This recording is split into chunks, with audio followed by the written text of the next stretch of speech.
AM1310 WDPN studio, it's time for live and local sports talk. It's the Sam Bourquin Show.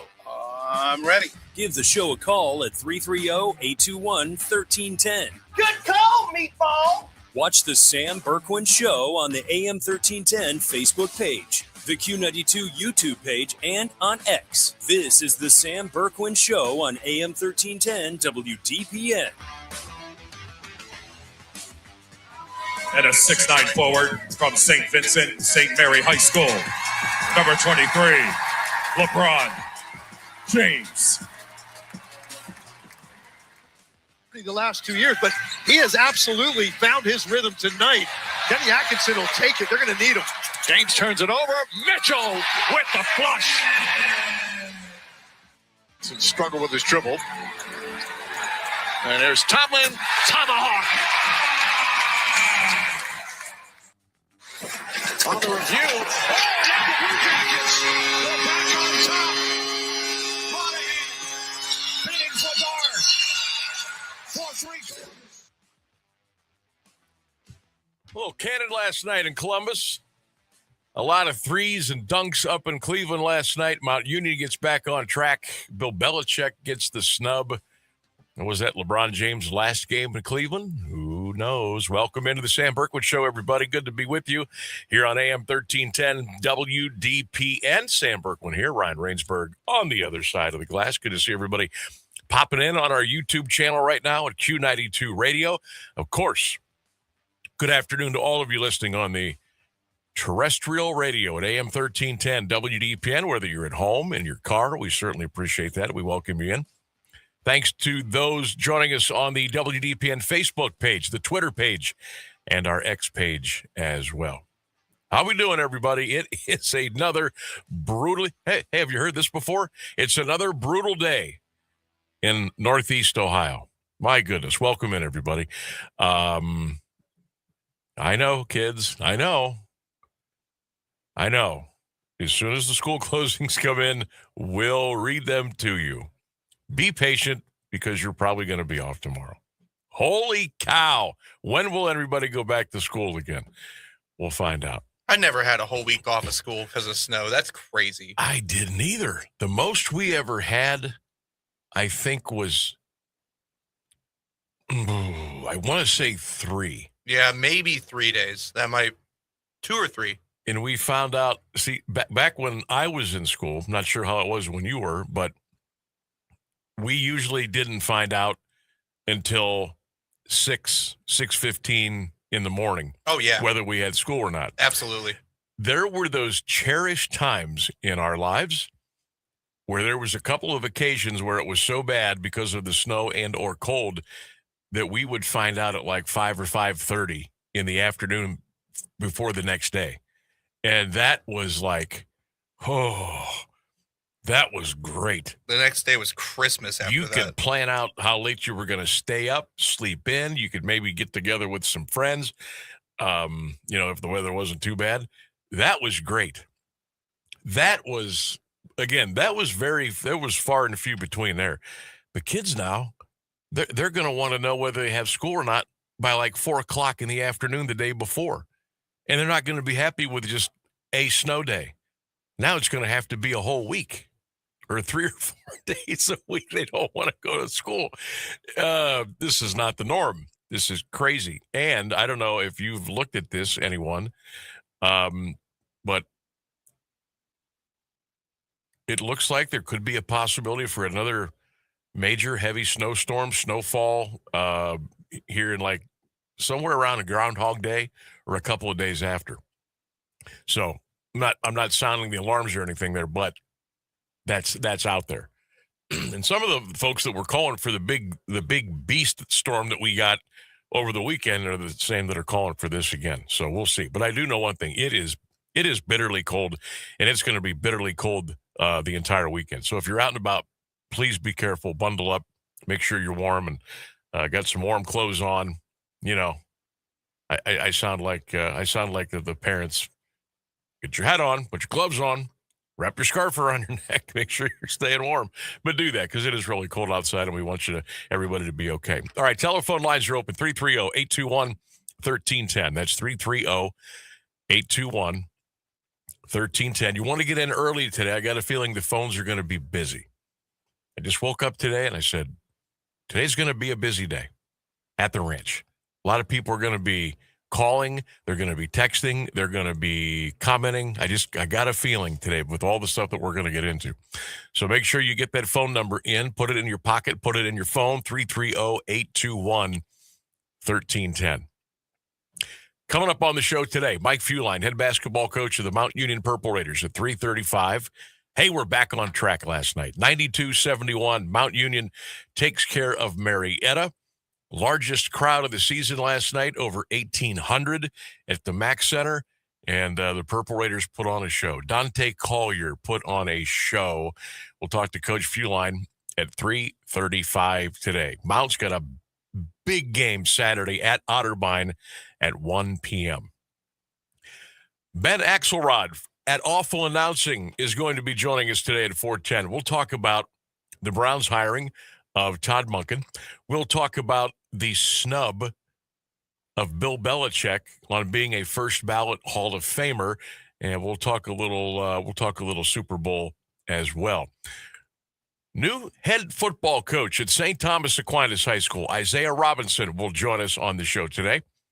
Isaiah will be on at 5:35. Got the word yesterday that he will take over the Knights high school football program over at St. Tom, and we'll see what Coach Isaiah has to say.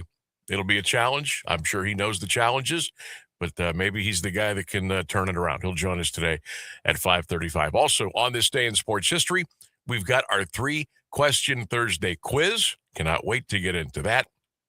We'll take a look back at last night's Cavaliers-Lakers game. Cleveland, a 30-point whipping of the Los Angeles Lakers. Was it LeBron's last run in Cleveland? We're going to play his tribute video, the audio for you later on today. Bronny had a nice slam dunk last night, brought the crowd to its feet. Bron got a little emotional. LeBron got a little emotional last night at the arena. And you almost got the feeling maybe that was it last night. Maybe he knows. But we'll get into that. Cavs now going to go on I think it's a 5-game 12-day road trip out west. Cavs are playing good ball right now. 29-20, they've won 5 in a row. That's the longest win streak they've had all season. They've won 5 in a row, and they are 8-2 in their last 10. Here we go. They've chopped the lead down in the division. They're now 7 behind the Detroit Pistons. So the Cavs are playing some good ball. We'll check in with Kenny Atkinson today. We'll hear from LeBron James, part of his press conference last night. That press conference was really good last night with LeBron. That's about as candid and emotional as I've heard him in an interview when he comes back to Cleveland, whether it was with the Heat, whether it was with the Lakers. That was good stuff last night. So we're going to play a little bit of that for you later on today. 3-question Thursday quiz. Here we go. Let's get this out and get this thing running right now so you can get in and participate and become a big part of our show, as we always hope that you do here on WDPN Monday through Friday, 3 until 6. Question number 1 today. Should Bill Belichick be a first ballot Hall of Famer? Should Bill Belichick be a first ballot Hall of Famer? Question number 2.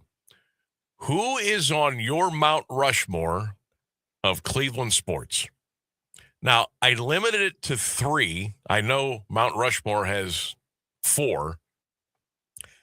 But if you want to put 4, I'm cool with that. But I just kind of put it at 3. But who is on your Cleveland sports Mount Rushmore? I'm anxious to see some of your comments here. And question number 3, I thought this was kind of timely. What's worse for you, the cold or the snow? What's worse?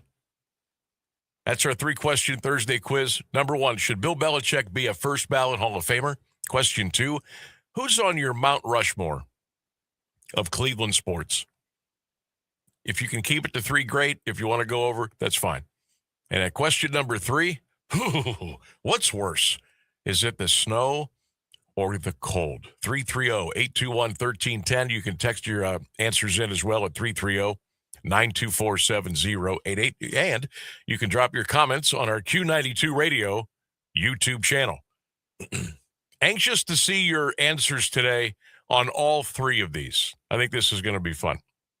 A little bit later on this afternoon, we'll talk about our high school basketball schedule for Friday for the AM and the FM. Get you ready for the big sports weekend.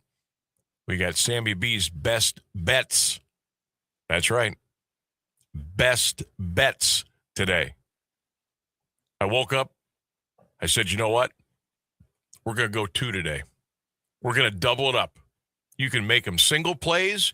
You can pair them up and make them a little parlay. Whatever you want to do. We're going 2 today. We got two picks for you today. That'll be coming up at 4:29 here on 1310 WDPN. And no, it's not because we lost yesterday. I just found a couple today that I said, yeah, let's do that. Let's do that. Rainsbury, did you see that coming today? Did you see a double best bet coming today? No. Does that throw you off a little bit? If we lose both of these, though, we really got to do something.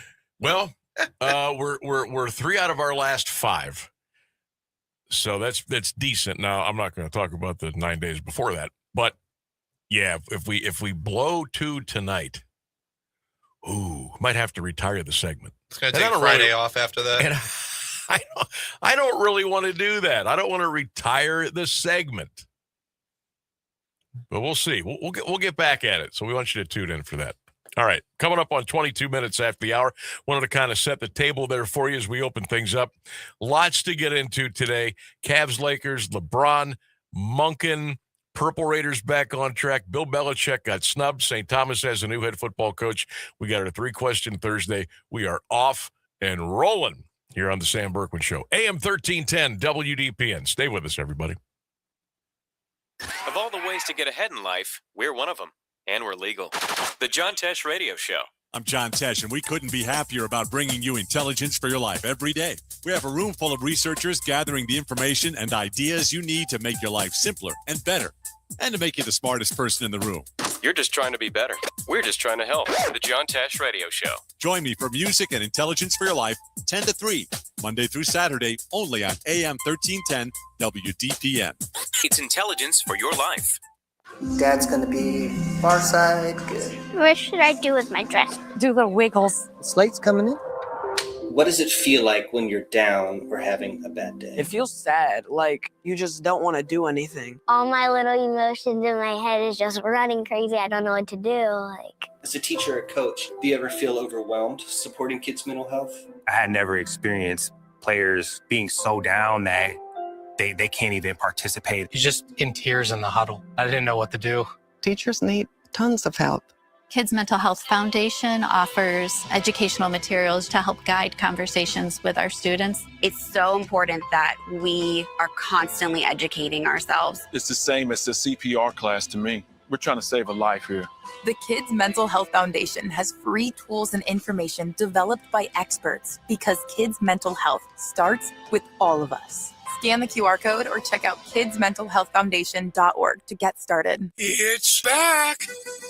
Canton Greek Fish Fry. Drive-through only. This Friday from 4 to 6:30 p.m. at St. Harlumbus, 251 25th Street Northwest. Order online by 7 p.m. on Thursday or call 330-454-7278. Visit CantonGreekFishFry.com for menu and details.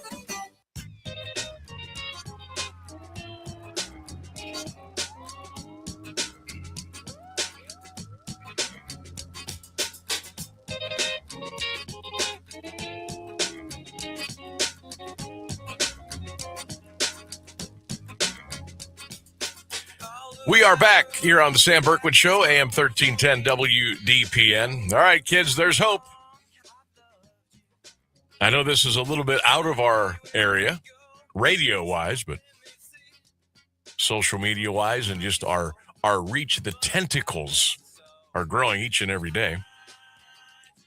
Akron Public Schools will be closed tomorrow due to the cold temperatures. Akron Public Schools closed tomorrow. Haven't seen anything yet for us, but as soon as they come in, we'll tell you all about it. Welcome back to the Sam Bourquin Show, everybody. Hope you're well. 330-821-1310. That's 330-821-1310. Dougie says, Sam, I see you have your D hat on for Doug today. Laughing face. Dougie, I can't put anything past you, can I? Let's see here. Rainsburg, you got a message over there if you want to fire up. We were talking about school closings a couple of minutes ago. Let's see. We've got Richard saying, Sammy, great call on the Mount game last night. Thank you, sir. Dave on Facebook says, oh, yeah, the old school way of the anticipation of hearing them being read on the radio. If you were off school or not, you had to wake up to know it. You were. That was a fun time. Yeah, for me, it was the TV. We just watched Channel 3 News in the morning, and they would tell us. Now, you graduated in, I'm trying to do this without asking. You are, I can't put the math together. When you were in high school, did you start to get like the robocalls and messages from the school, or did you still have to find out from like an outside source? I think my mom did get those. Okay. But I remember most mornings it was just watching Channel 3 News because I don't think the infrastructure was really there yet for that to work as well as it does today. I think today it's a lot better. Yeah, today we'll get the robocall from the school, and then the principal will also send out an email. Oh yeah. So we're at Central. That is, I don't know. I assume other schools do that too, but that's the way Central Catholic does it. But I don't even think Alliance High School knew my mom's like email or anything. Yeah. I think it was mostly just watch the news or listen to the radio. Yeah. So, yeah, Akron Public Schools already off tomorrow. I'm assuming a lot of our schools will be off as well. All right, 3-question Thursday quiz. Oh, don't forget, Mike Fuline, Mount Union basketball coach, coming up at 3:35 this afternoon. You have no idea how fearful I was yesterday at about, I don't know. I walked in the gym last night. It was about 5 till 6. And I was walking in from the car, and well, it was funny. I passed Keller in the parking lot last night. We both got to Mount Union at the same time, and there was nowhere for us to park. So, like, we were inadvertently, like, tailing each other in the parking lot, waiting for people to pull out with their cars. And eventually I found a spot. I think Keller ended up finding one a little bit further away, but I'm walking in, and I'm thinking, oh, dear Lord, we really need to win this tonight. I said, I gotta talk to Coach Fuline tomorrow. I don't want to talk to him after 3 losses in a row. I just don't want to do that. And I prayed on it, walking up the steps. And it happened. It worked. We got the win last night, so that was cool. But Coach Fuline coming up here today at 3:35. All right, 3-question Thursday quiz. Question number 1, should Bill Belichick be a first ballot Hall of Famer? Question number 2, who is on your Mount Rushmore of Cleveland sports? And question number 3, what's worse? Is it the snow or the cold? 330-821-1310. Get your comments in on my Facebook pages and, of course, all of our WDPN social media as well, and the Q92 Radio YouTube page. James says, yes, Bill Belichick, first ballot. His Mount Rushmore, Bernie Kosar, Albert Bell, and Jim Thome. What's worse, cold or the snow? James says definitely the cold. Ryan checking in today. RB, unequivocally, yes, Bill should be in as a first-round Hall of Famer. His Mount Rushmore of Cleveland sports, Jim Brown, Jose Ramirez, and LeBron James. Worse for him, colder to the snow? He says absolutely the cold. Jim Montella checking in today. Jim, hope you are well. Yes, Bill Belichick is a first-round Hall of Famer. His Mount Rushmore, Jim Brown, LeBron James, and Bob Feller. He says the cold is worse than the snow. Let me get one more in here. Big Daddy Kane checking in today. Mike, hope you're well. Yes, Jim Brown should be in. 2, his Mount Rushmore. Did I say Jim Brown should be in? Bill Belichick should be in. His Mount Rushmore of Cleveland sports is Jim Brown, Jose Ramirez, and Otto Graham. He says the cold is worse than the snow. Keep those comments coming in. We'll make them a big part of our show here this afternoon on 1310 WDPN. But up next is our news and weather. Get you all squared away. When we come back on the other side, we're talking Purple Raider basketball. Mike Fuline, ready to go on 1310 WDPN. The latest news and the current Alliance area weather forecast are up next on AM 1310 WDPN. Good afternoon. It's 3:30. The U.S. Border Czar says immigration enforcement could reduce the number of officers in Minnesota. Tom Homan suggested today a drawdown could happen, but only after cooperation from state officials. The president sent Homan to Minnesota following last weekend's fatal shooting of a demonstrator. Homan doubled down on the need for local jails to alert immigration and customs enforcement to inmates eligible to be deported. He vowed to stay until the problem is gone and warned protesters they could face consequences if they interfere with federal officers. Democratic Chicago Mayor Brandon Johnson admitted Wednesday he was in regular communication with other mayors leading so-called sanctuary cities. Johnson said during a press conference at the National Press Club he'd been talking with Democratic mayors Jacob Frey of Minneapolis and Michelle Wu of Boston about how to combat ICE activities. Johnson also threatened to charge agents after boasting of previous measures he'd ordered to impede their operations. In Chicago, ICE agents have had shots fired at them, also being subjected to vehicle ramming attacks. Riders also targeted an ICE facility in Chicago, with some calling for agents to be arrested or shot in video posted online. More than 1,000 firms that could get no-bid contracts from the federal government have been banned from the program after they missed a deadline to turn over anti-fraud documents. They were requested by the Small Business Administration because of the frequency of pass-through scams where minority fronts get contracts that have large or white-owned businesses do the work while keeping a cut. The now suspended firms received more than $5 billion in federal money in the past 4 years. Under the law, 5% of contracts must be reserved for so-called disadvantaged businesses, which President Biden then increased to 15%. Minorities with less than millions of dollars were automatically considered disadvantaged, as were all women. Scrutiny of the long-running 8A program picked up in earnest after a black businessman pleaded guilty to obtaining $500 million in contracts from U.S. aid by bribing an official using $1 million. A Gaza Health Ministry official says Israel has turned over the bodies of 15 Palestinians. Marks the last hostage detainee exchange between Israel and Hamas. The return of all remaining hostages, living or dead, had been a key part of the first phase in the ceasefire brokered by President Trump that paused the war in October. A spokesperson at Gaza's Health Ministry says bodies were taken to Shifa Hospital in Gaza City. Israel announced Monday it found and identified the remains of the last Israeli hostage at a cemetery in northern Gaza. Drug overdose deaths have now hit a 6-year low. ABC's Sherry Preston with more. According to the CDC, the number of Americans dying from drug overdoses dropped 26% between 2023 and 2024, the largest ever decrease. Researchers say deaths linked to opioids and stimulants like cocaine and meth were down overall, but deaths from synthetic opioids like fentanyl and tramadol showed an even sharper decline. The report does not explain the reason for the drop, but it could be the fact that the anti-overdose drug naloxone is now much more widely accessible. Sherry Preston, ABC News. 14 degrees at 3:33 for WDPN News. I'm Clint Marshall. Meteorologist Mark Johnson has the latest forecast on AM 1310 WDPN. Sunshine mixing with clouds for your Thursday afternoon. It's not going to warm us up. Our high 15, a wind chill to -7. Overnight, partly cloudy skies. Get ready for a new record low of -9. I am Mark J. Weather from 3 News.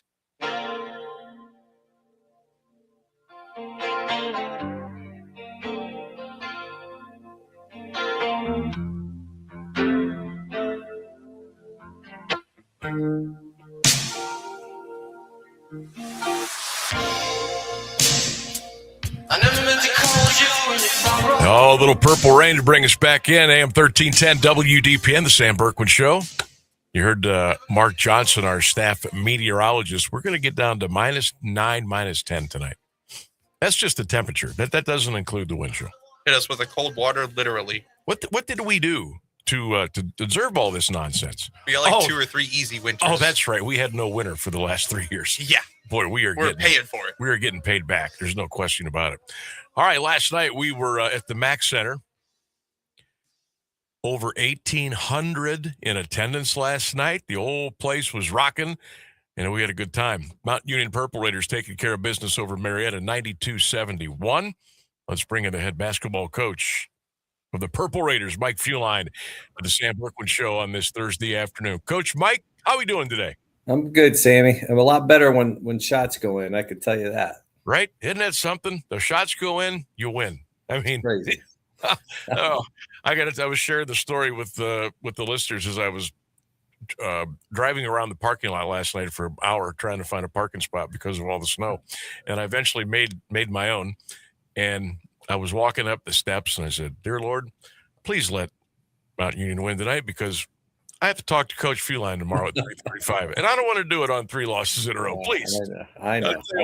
Hey, it all worked out, and the Dante Collier show, we'll get into that, but boy, it was certainly good to be back home last night, wasn't it? It was. Again, you and I have talked about it. I mean, we're a very young basketball team in the sense that none of these guys have really been through a championship run. And it's not their fault. It's just they're young. You're a young team, and a lot of first time guys going through a lot of this adversity, especially on the road. So when shots start going in, Sam, it was just 2 days of preparation and practice, just getting back to the fundamentals of what we want to do on offense. I thought Kevin Hamilton is the unsung hero.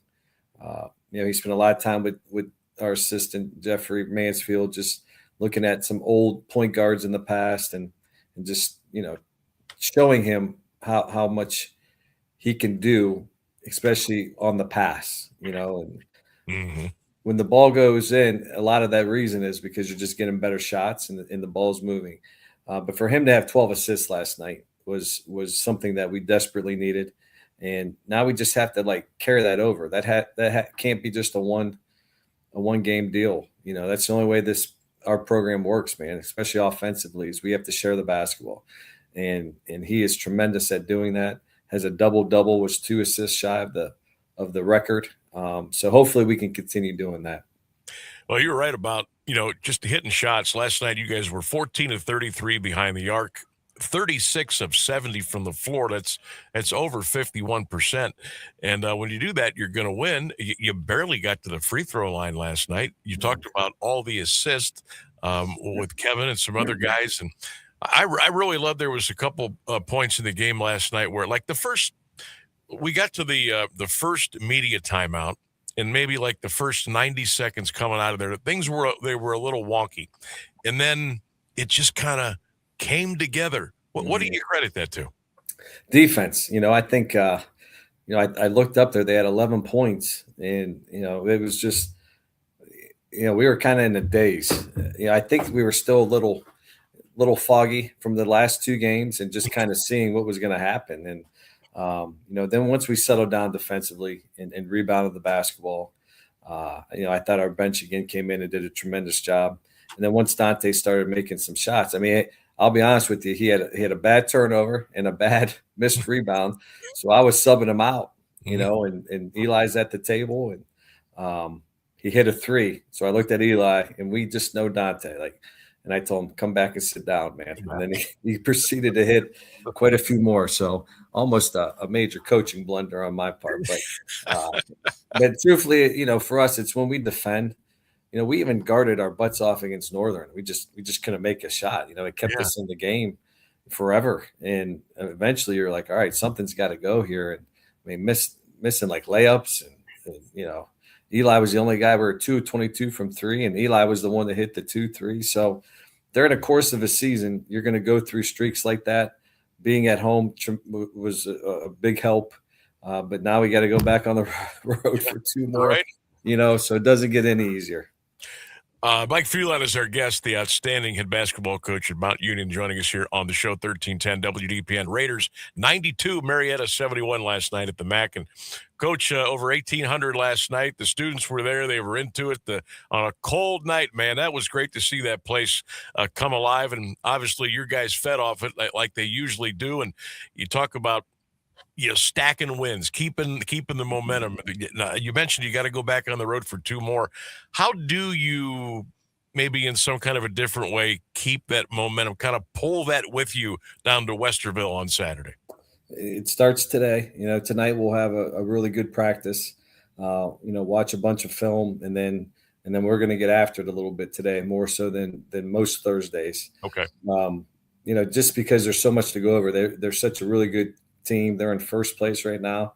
They're the hunted, for sometimes it feels good to be, they got the team hunting somebody else. Yeah. But I watched our game this morning when we played them last, and we were flying around on defense and obviously made some shots, but that's probably one of the best games, probably the best game we've played all season. So if we can duplicate the energy and, continue to make some open ones, then we give ourselves a chance, and I was honest with them. For us to have any chance of winning the league, we got to win Saturday. They're not going to drop 2 more. It's got to be us, and we're more than capable of doing it.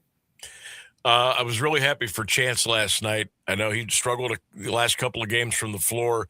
He looked like he was a little foggy to start the game, and then you mentioned he got some defensive plays.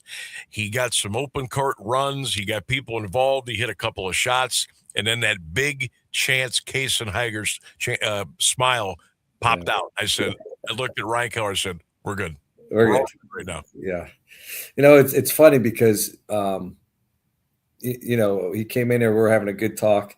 I think he told one of our coaches he thought he maybe cursed. So we didn't know if we were going to church and I just laugh at him, because in those moments you just realize, man, they are they're still young kids, know what I mean? And the weight of the world is on their shoulders. And I told him, you just got to keep being who you are, and you've won us games, so you can't take it. I think he feels like he's disappointing everyone. And to be honest with you, in those games, he's allowed to play poorly. The problem is we just can't have 3 or 4 guys playing poorly. And that's what happened last Saturday. There wasn't one player that played well, not one player on our team. I didn't coach well. Not one of our coaches were on our game. So, when that happens, you're just going to lose. You're going to lose. But we're at the point in the season now that can't happen. Other guys got to pick each other up. Dante was a great example of that. I think once he started making shots, you can just feel the relief on our bench. And, because it's not like we don't make them in practice. We do. And just got to go out there and just play, and let the chips fall where they may.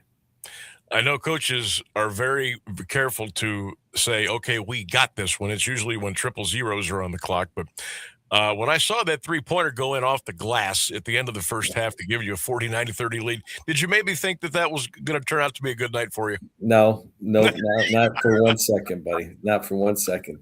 Our halftime talk was, and this is probably what I was most proud of, and I think I told Pop after the game last night, is, we've come out with some pretty big leads in the first half, and then that first 5 or 6 minutes just kind of go through the motions. Yeah. And last night we didn't, right? We just kind of went right at them, made some shots, got some stops, and made 19 go to 30, and then you're just kind of, you just want the game to end, as a coach.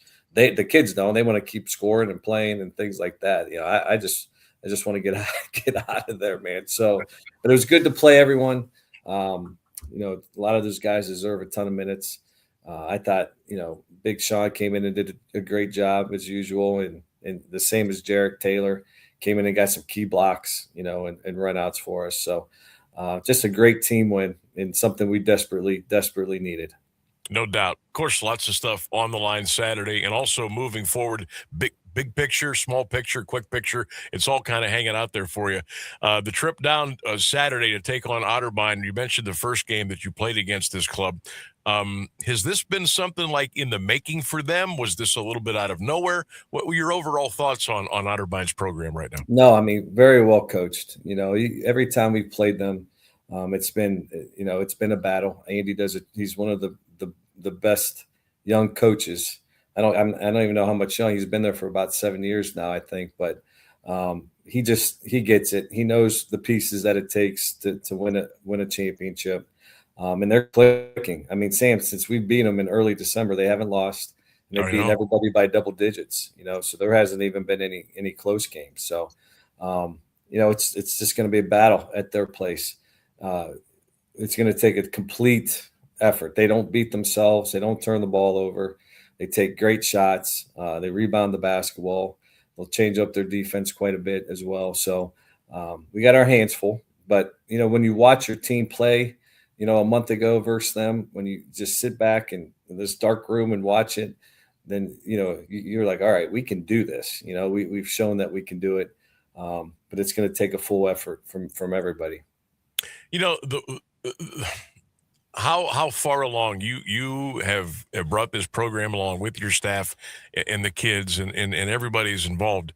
And then to hear you talk about, hey, we're still kind of young, we're fighting through some stuff, but on the other end of that parameter, that this is a team that can do something. Yeah. How do you manage all that in between things? You just have to be brutally honest. And my friends make fun of me because, I think we're going to lose every game until the game starts. I mean, that's just the Italian part of me, right? But deep down, I knew we were going to be pretty good. Did I think we were going to be 16-0 good? No. I mean, and we probably shouldn't have been, right? I mean, we weren't ready. We've had really good veteran teams that have lost games along the way. Mm-hmm. And I think that just kind of weighed on them a little bit. When you go on the road, it'll be the same Saturday. It's just everybody's ready for you, right? All the students. I mean, the places are packed, which I appreciate and enjoy. But these guys have to learn. Like, this is a different deal. It's a different deal when you're going on a championship run.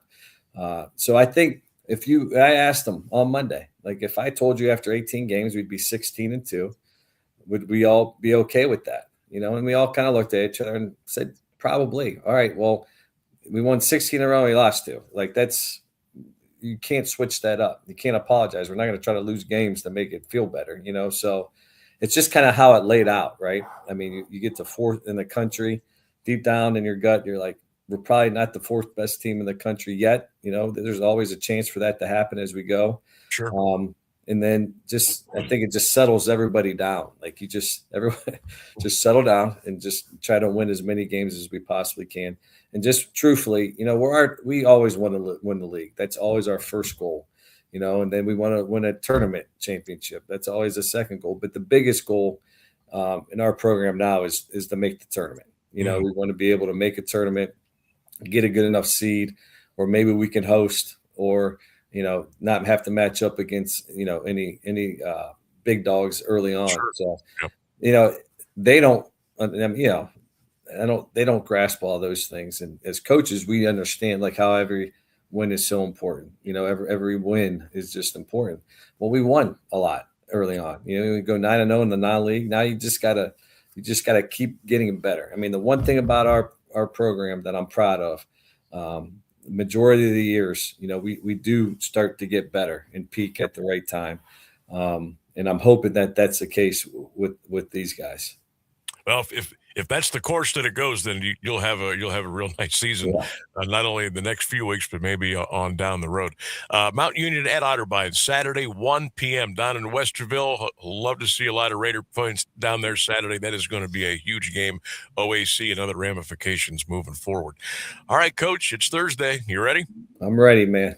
All right, question number 1. Should Bill Belichick be a first ballot Hall of Famer?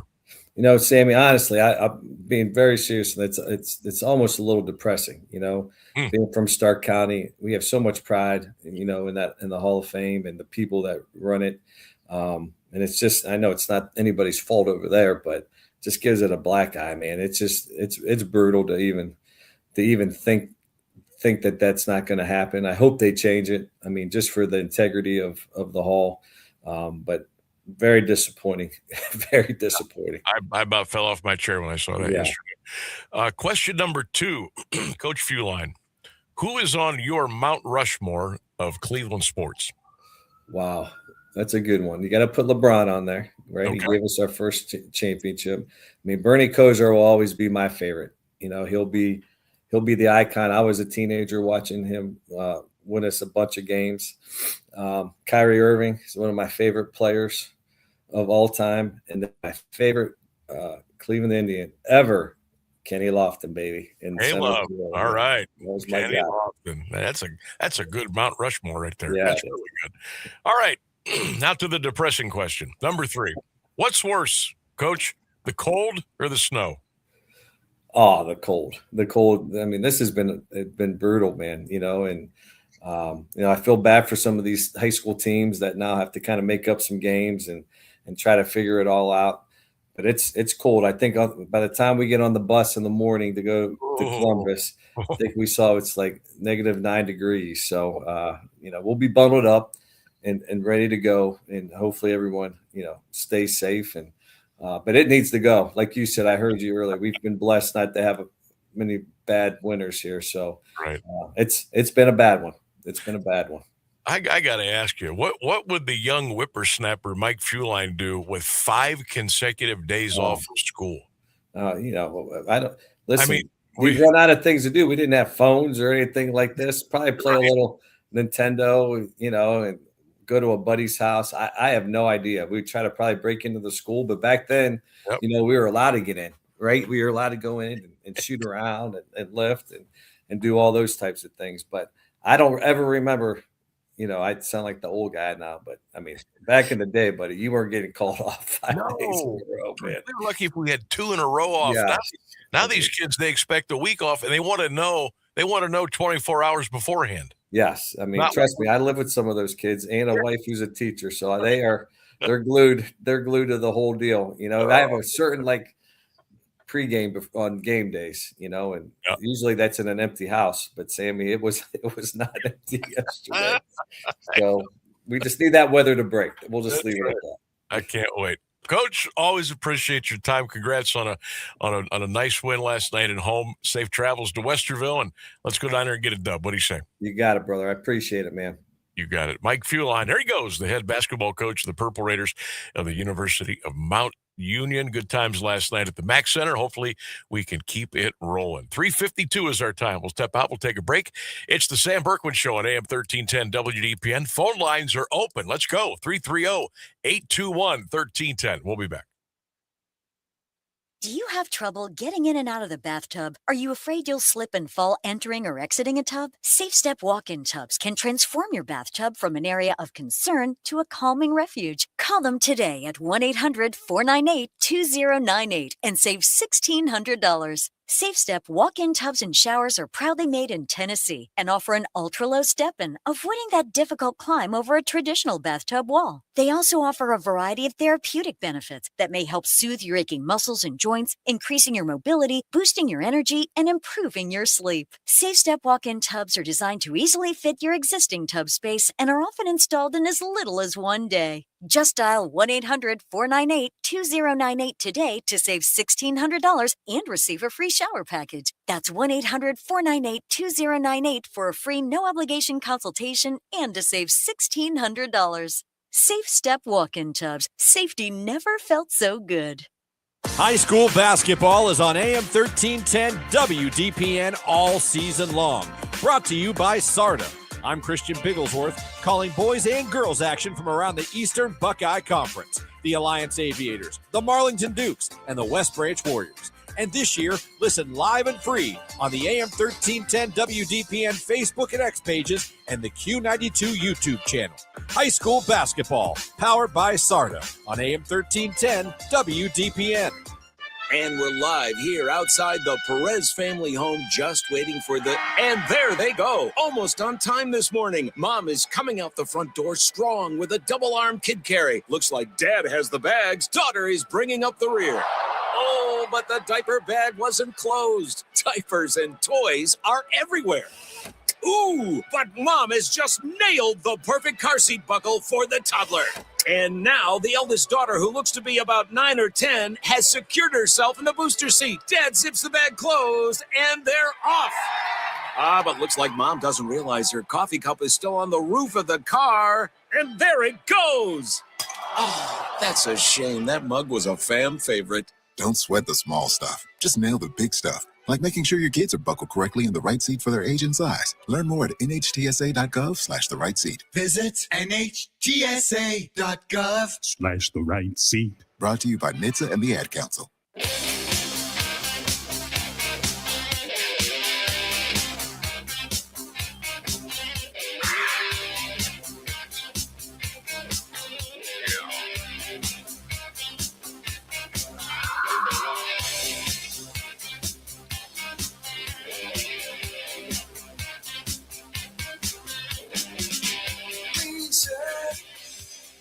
1310 WDPN. Welcome back. Thanks to Coach Mike Fuline of the Purple Raiders for joining us, talking a little Mount Union hoops. Big win at home last night. Big game coming up Saturday down in Westerville.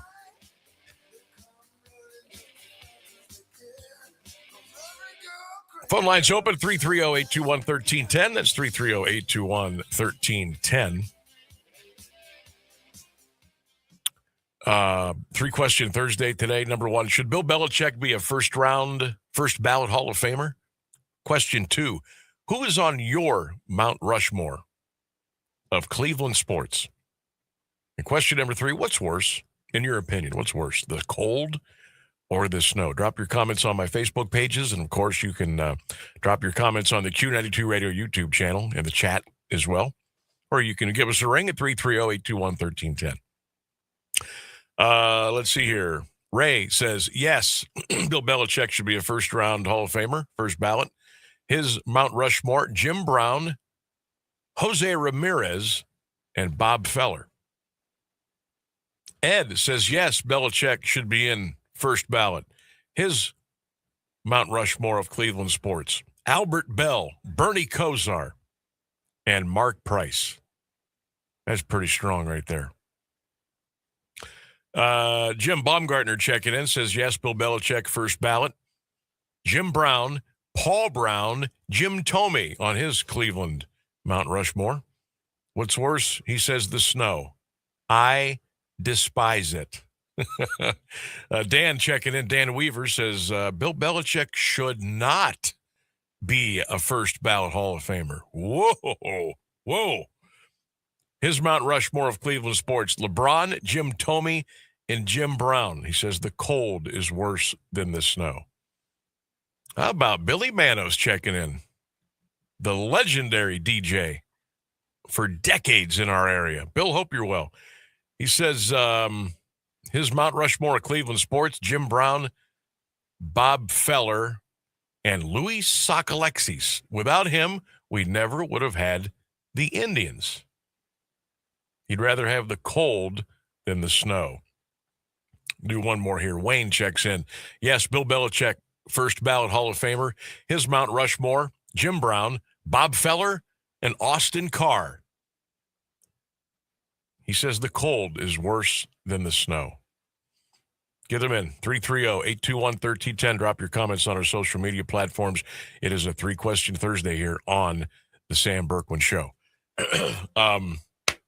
Friday, assuming these games are played, we think they'll be played. High school basketball, Christian will have a big EBC matchup here on 1310 WDPN on Friday night. And then over on Q92, Lee and myself, we will bring you Federal League baskets from North Canton as the Vikings will take on the Lake Blue Streaks. That'll be on Q92, 92.5 FM, Friday night at around 6:45. We're all set. I'll be doing the show tomorrow live at North Canton in the gym down there on the floor. So we'll have Rainsburg will have a cool background tomorrow for the show. You can join me at 3 tomorrow, live from North Canton, right here on AM 1310 WDPN. I don't know who else will be there, if anybody will be in the building but me.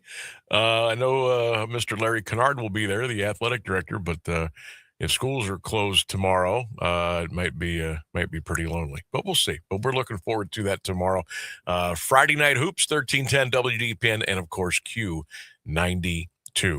Clint Marshall is ready to go inside the AM 1310 WDPN newsroom. We'll get the latest weather and the news from Clint. Then we'll come back with 2 more big hours. Don't forget at 4:10, we will check in with Ben Axelrod from awfulannouncing.com. We'll talk about Bill Belichick, the Browns hiring Todd Monken, and more. And the new head football coach at St. Thomas Aquinas, Isaiah Robinson, will join us today at 5:35 and see what he has in store for the St. Thomas Aquinas football program. All that and more coming up on 1310 WDPN. The latest news and the current Alliance area weather forecast are up next on AM 1310 WDPN Alliance. ABC News, I'm Michelle Franzen. A Minnesota man who allegedly attacked Democratic Congresswoman Ilhan Omar at a town hall earlier this week was charged in federal court. Here's ABC's Stephen Portnoy. The FBI says the 55-year-old suspect squirted the Congresswoman with a solution of apple cider vinegar mixed with water. An affidavit says agents interviewed an associate of the suspect who said that years ago, the man said of Ilhan Omar, someone should kill that expletive. He's now charged in federal court with assaulting a member of Congress. Democrats calling for DHS Secretary Kristi Noem to be fired over immigration operations in Minneapolis and deadly shootings involving federal agents. Democratic lawmakers, along with 7 Republicans, earlier blocked a funding package to avert a government shutdown that deadlines at midnight as they demand changes to ICE operations. President Trump held his first cabinet meeting of the new year, saying he spoke to Venezuela's interim leader, asked U.S. officials to reopen the country's airspace to commercial traffic. This is ABC News. If you love to travel, Capital One has a rewards credit card that's perfect for you. With the Capital One Venture X card, you earn unlimited double miles on everything you buy. Plus, you get premium benefits at a collection of luxury hotels when you book on Capital One Travel. And with Venture X, you get access to over 1,000 airport lounges worldwide. Open up a world of travel possibilities with the Capital One Venture X card. What's in your wallet? Terms apply. Lounge access is subject to change. See CapitalOne.com for details. Welcome to guided meditation. Close your eyes. You're at the beach. The seagulls are calling. You take out your iPhone 16e you got from Cricket and use Apple Intelligence to clean up that selfie you just took. It's a good one. You send it to your friends instantly thanks to reliable nationwide 5G. They're totally jealous. Get iPhone 16e for $49.99 when you switch. Smile, you're on Cricket. Requires new line on the Supreme Unlimited plan. For service charge and tax due at sale. $25 activation fee. Terms and restrictions apply. Cricket 5G is not available everywhere. See store. Now, the latest Alliance area news from Clint Marshall on AM 1310 WDPN. Good afternoon. It's 4:02. A cold weather advisory in effect for parts of northeast Ohio, including Carroll, Columbiana, and Tuscarawas counties. The National Weather Service says the advisory runs from 7 tonight through 11 Friday morning. Temperatures could drop between 5 and 15 below zero. Canton police investigating a Wednesday afternoon shooting that left a man dead. Around 5:25, officers responded to an apartment complex in the 600 block of Allen Page Drive Southeast, where 20-year-old Tayshawn Smith of Massillon was found with a gunshot wound. He died a short time later at Mercy Hospital. Police arrested 4 people. 18-year-old Nico Marshall of Canton and 33-year-old Nathaniel Sanford of Sherrodsville are charged with murder. 19-year-old Davion Newman of Massillon charged with receiving stolen property. While 20-year-old Kamani James of Massillon faces a count of tampering with evidence. 2 men facing multiple charges after firing a gun into a Canton home, seriously injuring a woman. A grand jury indicted 19-year-old Brandon Brown of Plain Township and 21-year-old Jacob Prince of Twinsburg on charges including felonious assault and improper discharge of a firearm. The alleged incident occurred last June. Brown scheduled for arraignment Friday in Common Pleas Court. Prince wanted for failing to appear at a pretrial hearing in Canton Municipal Court in a separate assault case. A Cleveland man has changed his plea to guilty to charges stemming from a sex sting in Jackson Township. 44-year-old Andres Gallardo was sentenced Wednesday by Common Pleas Judge Krista Hartnett to 4 years in prison. He pleaded guilty last month to 1 count each of sexual battery and importuning. In July, Gallardo attempted to engage in sexual activity with someone he believed to be under 13 at a hotel on Everhard Road Northwest. The minor was actually an undercover police officer. A newly elected Lawrence Township trustee is eligible to hold office. Common Pleas Magistrate Kristen Moore ruled Patricia Bozer can keep her seat on the board. Outgoing trustee Sean Roseman asked the court to overturn Bozer's November election win, claiming she resides in Canal Fulton with her fiancé and does not live in the township. Roseman finished third in the race, put the top two finishers on the board. Repository reports Bozer testified her Tritz Street Northwest home has always been her legal residence. Portage County Sheriff's Office says a stolen vehicle was recovered following a chase.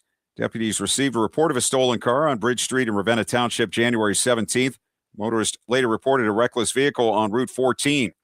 Deputies in a canine unit located the vehicle and attempted a traffic stop, but the driver fled, leading police into Streetsboro.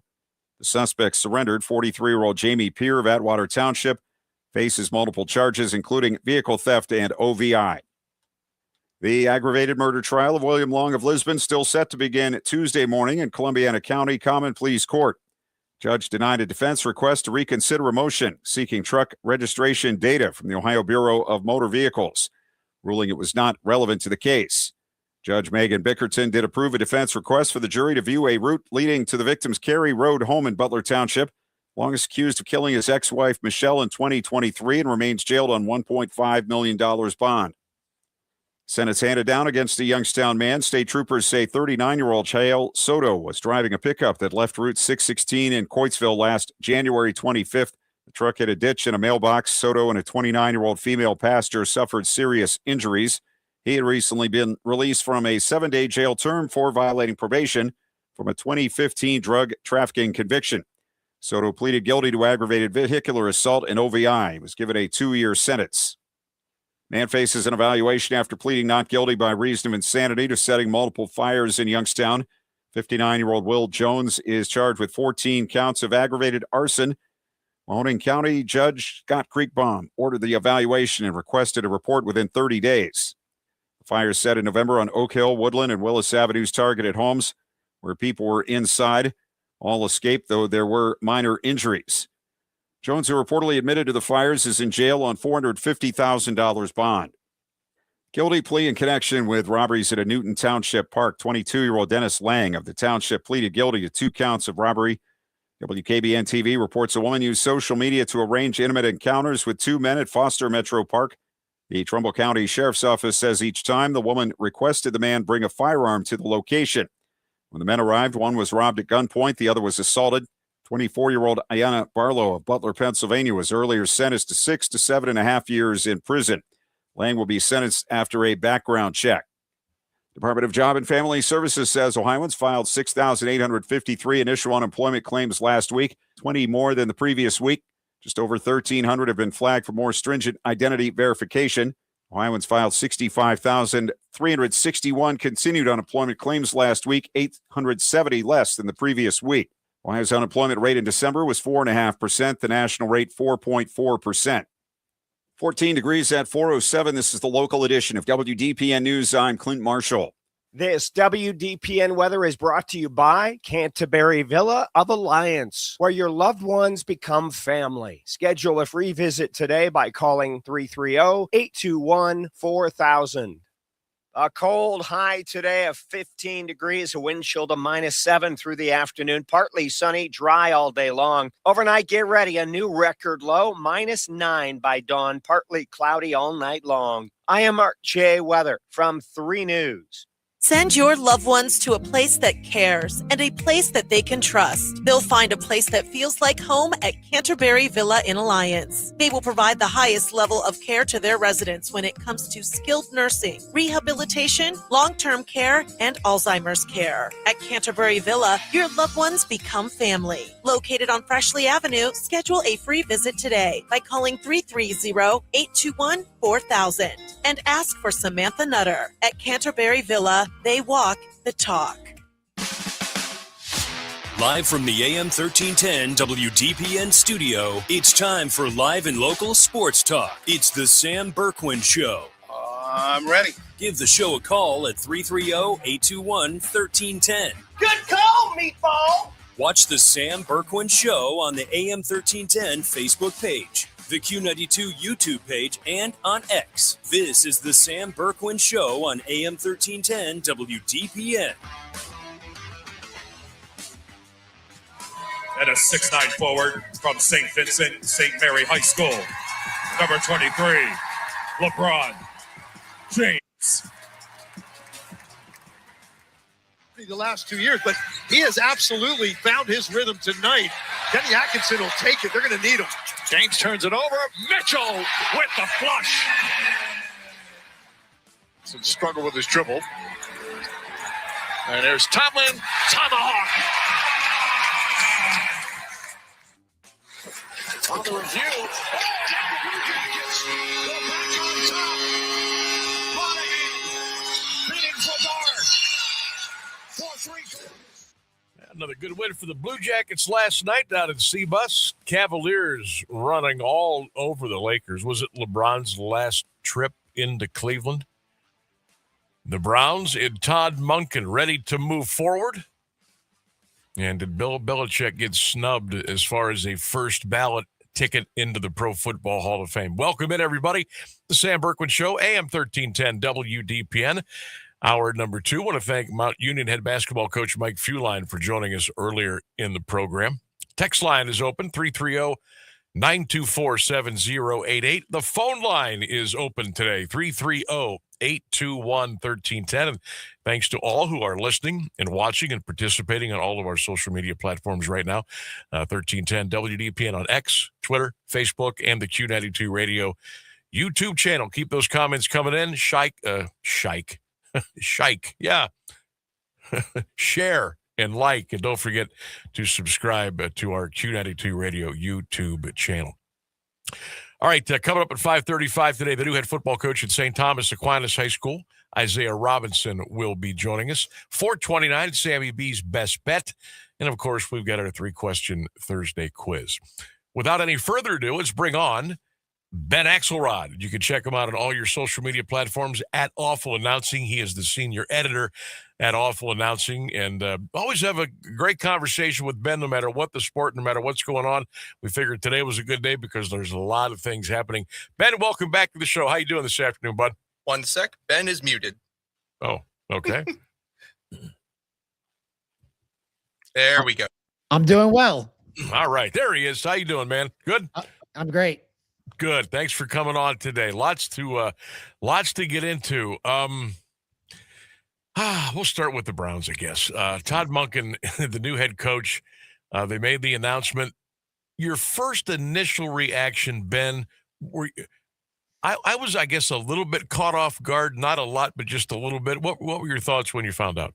Yeah, really just a strange fit, I think, for the Browns in terms of you look at this coaching search, you would have thought the Browns were looking for a younger offensive-minded head coach. They wound up with an offensive-minded head coach, but it's a 60-year-old offensive-minded head coach. I believe he is tied with Bruce Arians for the second oldest first-time NFL head coach, right behind David Culley with the Houston Texans, who is 65. But I only bring up the age because it's just a strange fit in terms of where the Browns are in this rebuild. They, you would think going with an older, more experienced coach that this is a team that's looking to contend. And I don't think this roster, especially on the offensive side of the ball, is ready to contend whatsoever. And so, maybe they think that Todd Monken can work some of that magic that he worked with Lamar Jackson in Baltimore. And then you factor in that no other teams were really looking at Todd Monken. And so it's not like this was a highly coveted candidate. He didn't really, other than being offensive minded, he just didn't really check a lot of the boxes that you would have thought the Browns were looking for at this point in their rebuild. So just a strange fit overall. I mean, it certainly could work out. He's definitely highly respected as an offensive mind, but really strange to go with not only a older head coach, but an older head coach with no previous NFL head coaching experience. Ben, could you speak of the process? We heard all these stories coming out about you got to take a cognitive test, a personality test, you got to do homework, all this stuff. And there was a lot of laughs around the sporting landscape all across the country with this. Could you speak on that whole process and why and how it was the way that it was? Yeah, I think what stood out to me the most about the process was just how many head coaching candidates withdrew. I can't remember this many candidates withdrawing from a single coaching search. You had Mike McDaniel, you had Jesse Minter, you had Grant Udinski toward the end there, all withdraw from consideration. And to me, that spoke to what the reputation of the Browns was in this coaching search and what they think about this job. I think a lot of coaches, especially younger offensive minded coaches like Grant Udinski, like Nate Scheelhaus, they're more wary about which jobs they attach themselves to. They're more wary about what quarterback situations they attach themselves to. And so I think, they casted a wide net. They certainly looked at a lot of different coaches with a lot of different backgrounds. And so to that extent, maybe it's not surprising that a handful of them did withdraw. But ultimately, I think you look at the end, it comes down to Jim Schwartz, it comes down to Todd Monken, and it comes down to Nate Scheelhaus.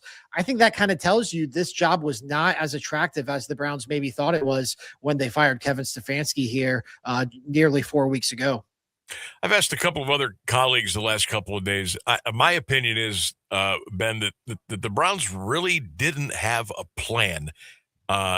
Maybe before or after they fired Kevin Stefanski of who they wanted. Instead of casting this wide net out into the ocean, why not zero in on one or two guys, give it all you got? If you come up short, you come up short. But go in fighting and have that master plan with a couple of guys that you really want to get. Am I off base there or no? No, I think you're dead on. I don't usually in these searches, it's like you fire the coach and everybody can kind of link a candidate or two to that job, and that's the front runner. And more times than not, that winds up being who it was. I mean, after the Steelers fired Mike Tomlin, it didn't take long for them to be linked to Mike McCarthy, regardless of what you think to that hire. I think the same thing with the Ravens and Jesse Minter. It was just an obvious fit. There wasn't an obvious fit for this job. In fact, Todd Monken was the guy who was probably linked to it the most. He was one of the first guys they interviewed. They actually interviewed him before John Harbaugh got fired from the Ravens. And so maybe ultimately this was their guy all along. It's still a strange fit, I would think. But yeah, I mean, it definitely seems like they didn't have a plan other than they felt like they had to move on from Kevin Stefanski for whatever reason. And the other thing I would add is I think it speaks volumes that Kevin Stefanski got fired, went out, landed what I would argue is probably the second most attractive job opening, or was the second most attractive job opening before the Ravens job came open as well. And meanwhile, the Browns here, this search took nearly 4 weeks, and they ultimately landed up with a hire that left a lot of people scratching their heads. We've seen this movie before, Ben, and I guess my question is probably not even answerable. But if you didn't have a plan, and you've been doing it this way, all these coaching changes since the Haslams have kind of been in charge, why are we continuing to go down this road of, well, let's just cast the net and see what happens? They have to know that this is not the way to go. Yeah, it just made me think they thought or they felt like something had to change, that they couldn't come off these last 2 years and just run it back with Kevin Stefanski and with Andrew Berry. Obviously, they remain committed to Andrew Berry, and so Kevin Stefanski kind of wound up being the scapegoat. It also makes me wonder whether Kevin Stefanski behind the scenes was kind of pushing to get out, whether Kevin Stefanski had made it clear he wasn't necessarily happy with this setup. And if him and Andrew Berry were going to be on their way out in a year from now anyways, he'd rather get out now than add another, 5-12 season to his resume. So that's something that I've thought about throughout this process, because you look at it, the way it played out, I think there are a lot of Browns fans, as low as Kevin Stefanski's approval rating was throughout these last 2 seasons. I think there's a lot of Browns fans sitting here saying, hey, I would have rather just kept Kevin Stefanski if this was ultimately going to be the result. Factoring in also that it looks like Jim Schwartz has probably coached his last game for the Browns as well. Ben Axelrod is our guest. Check him out at Awful Announcing. He is the senior editor joining us here on the show, 1310 WDPN. That's where I was going next, Ben. Jim Schwartz, holy cow. We've heard the stories of he was just not happy and went around and gave his goodbyes, and he is out the door. I know he's still under contract. What's the scoop with Schwartz? What happens with him? Yeah, it's a good question. I think, they'll fight to keep him around. He is under contract. I think we've seen the Browns show with the way they handled the Myles Garrett situation a year ago, is that if you're under contract, they are going to kind of hold you to that. They did let Bubba Ventrone, though, go to the Los Angeles Rams in the same capacity. So maybe they are open, but I think they obviously value Jim Schwartz a lot more than they valued Bubba Ventrone. But look, I think ultimately you don't want to have a prisoner in the building. You don't want to have somebody who's upset to be there, especially in such an important role like defensive coordinator. And I think that's, we talk about the process, we talk about casting a wide net, we talk about the personality tests and the essays and all that. I think the fact that they wanted to keep Jim Schwartz around, but seemingly weren't aware of how hard he was going to take this or how he was going to feel about it, to me, that speaks to what a mess this entire thing has been. Right. And so, and so I think that it's the strangest part to me about all this is that it seemed like, based on the reporting, based on the innuendo, based on how upset Jim Schwartz was, is that Jim Schwartz was a big part of this, that whoever they hired, whether it was Todd Monken or Nate Scheelhaus, they wanted to keep Jim Schwartz as the defensive coordinator. But for whatever reason, it seems like they didn't include Jim Schwartz in that was the plan, or they didn't have any indication whether Jim Schwartz would be willing to go along with that. So I think if you want to look at what was the biggest mess in all of this, I think that stands out the most. Unreal. Ben Axelrod is our guest. So Todd Monken era begins.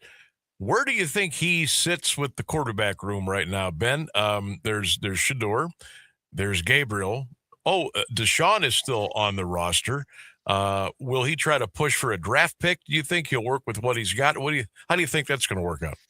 Yeah, I would be surprised if this is a Deshaun Watson, Shedeur Sanders, Dylan Gabriel quarterback room. One, I think you could see them move on from Dylan Gabriel. I think that's a pretty obvious move for the Browns to make. Obviously, it just didn't work out with Dylan Gabriel here. He was put in a terrible spot with them drafting Shedeur Sanders 2 rounds later and the way that all played out. I think everything is on the table for the Browns at the quarterback position. I don't think there's anybody who stands out at 6 for the Browns to take in the draft. But I think you look at that Jaguars pick in the 20s, you look at the second round, like that's where we saw Jackson Dart go a year ago. That's where we saw Tyler Shook go a year ago. Like that's become a more viable range now to take a swing on a quarterback. I think you could see the Browns look at veterans like Mac Jones on the trade market, Malik Willis in free agency. Like I think this thing is a pretty blank canvas for the Browns. You do have the possibility of just running it back with Shedeur Sanders. You have Deshaun Watson, who is allegedly going to be healthy after coming off a couple of major injuries. I think it's all on the table. I could see Todd Monken being intrigued by Deshaun Watson. I could see Todd Monken saying, hey, let's just move on from Deshaun Watson. But yeah, I think there's a lot of ways to go here for the Browns. I would say just the one thing that I feel pretty certain about is they are going to add somebody, whether it's in the draft, free agency, or a trade. Kind of a two-parter here, Ben. We got 2 teams left still looking. They got to be getting close, I would think. The Raiders are looking for the coach. The Cardinals. Who do you think lands there? And at the end of the day, which NFL team that had a vacancy do you think hit the biggest home run for them? I think Clint Kubiak, the Seahawks offensive coordinator, I think he's going to wind up with the Raiders. And the biggest thing I'm basing that on is just listening to Tom Brady call the NFC Championship game and the effusive praise that he had for Clint Kubiak in terms of, if you were to close your eyes and watch that game, you would have thought it was Clint Kubiak playing at quarterback instead of Sam Darnold. The Cardinals job, I'm not as sure on. I know Mike LaFleur had been linked to that job. I don't know where that stands. That coming out of this search, this cycle of head coaching hires, I think the Cardinals job, maybe even below the Browns, kind of stands out as the worst situation, especially you're kind of stuck with Kyler Murray now for, I think, 2 more seasons based on his contract. Just like the Browns, kind of a mess of an organization. So the Raiders, I feel pretty good about Clint Kubiak. The Cardinals, I don't know where they go from there. In terms of who did the best hire here, I think it's the Ravens. I think Jesse Minter was like the young star coordinator ready to become a head coach. He has ties to the Ravens. He has ties to Harbaugh. So, you still have some continuity, even though you are moving on from John Harbaugh. So to me, like when it came to the Browns, I thought Jesse Minter was the best realistic option that they had. And I don't even know how realistic he was for the Browns. So I thought that was just a home run hire. Ben Axelrod is our guest at Awful Announcing. He is the senior editor. Check him out on all of your favorite social media platforms. Last night at Rocket Arena could have been the last run for 23 back in town as the Cavs took care of the Lakers. LeBron, another. Is that as an emotional LeBron that you have seen last night after he watched that tribute on the big board in the arena? I thought so.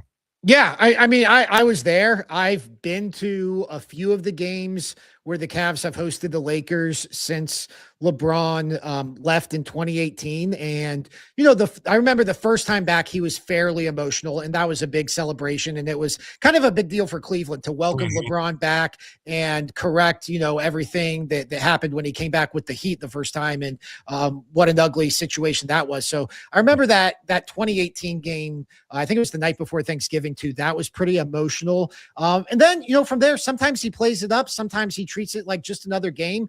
But last night, like, he was eating it up. Like he was, I noticed he made a point to run out onto the court for warmups about 2 minutes later than the rest of his Lakers teammates, so he could kind of get that singular ovation. I think he did the chalk toss before tip-off. Even after the chalk toss, he walked over to another corner and just kind of soaked in the crowd. And then obviously the Cavs do the tribute to the 2007 Eastern Conference Finals, where he scored 48 points against the Pistons, and he was wiping tears away. And even after the game, I mean, the Lakers get destroyed, and in the post game, he's still willing to talk about the emotions of coming home, to talk about the emotions of watching Bronny out there playing on the court that he grew up watching his dad on.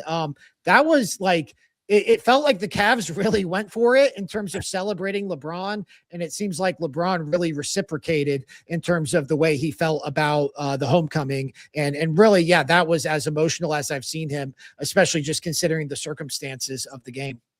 Quick hit on the Cavs. Hey, we're on a 5-game win streak, and now it's out to the West Coast. Where are you at with the wine and gold right now? Are they starting to put it together? I know Mobley's going to be out for a little bit, but what do you see?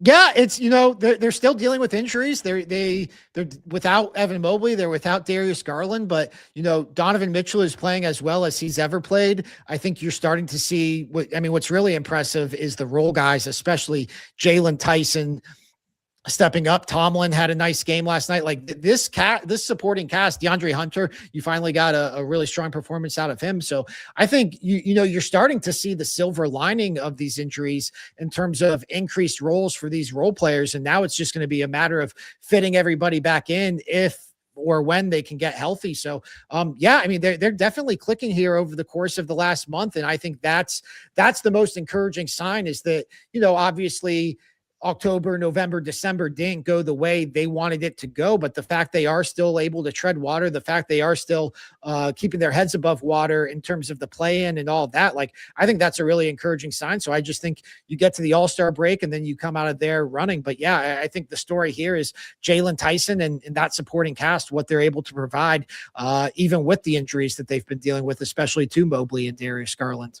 You're looking good right now. Ben Axelrod is our guest at Awful Announcing. One more, we'll let you go. I want to kind of circle back to football here real quick. Kind of an embarrassing situation yesterday for the NFL, maybe even for us here in the Canton area. Bill Belichick, not a first ballot Hall of Famer. What do you make of that? And can we fix it? It looks like they've already maybe taken some steps to take care of that kind of situation.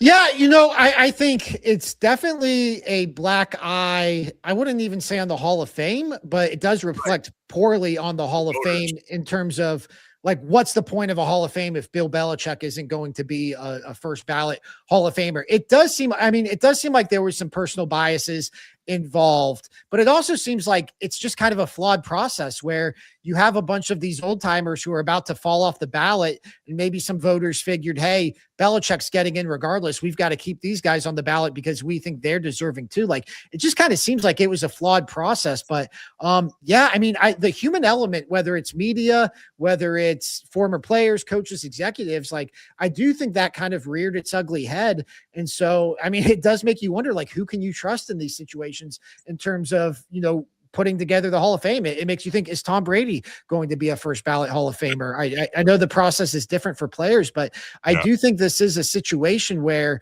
ultimately, what's the point of a Hall of Fame? You want to celebrate greatness. You want to reflect the history of the game. And if Bill Belichick, the architect of the greatest modern dynasty, a head coach with 6 Super Bowl rings, played in, I think, or coached in 4 more, won 2 more as a defensive coordinator. Like, if he's not a first ballot Hall of Famer, then I think it's worthy of looking at the process. And I'll give the Hall of Fame credit for coming out with the statement that they did, because I think they know that this is a ugly situation as well.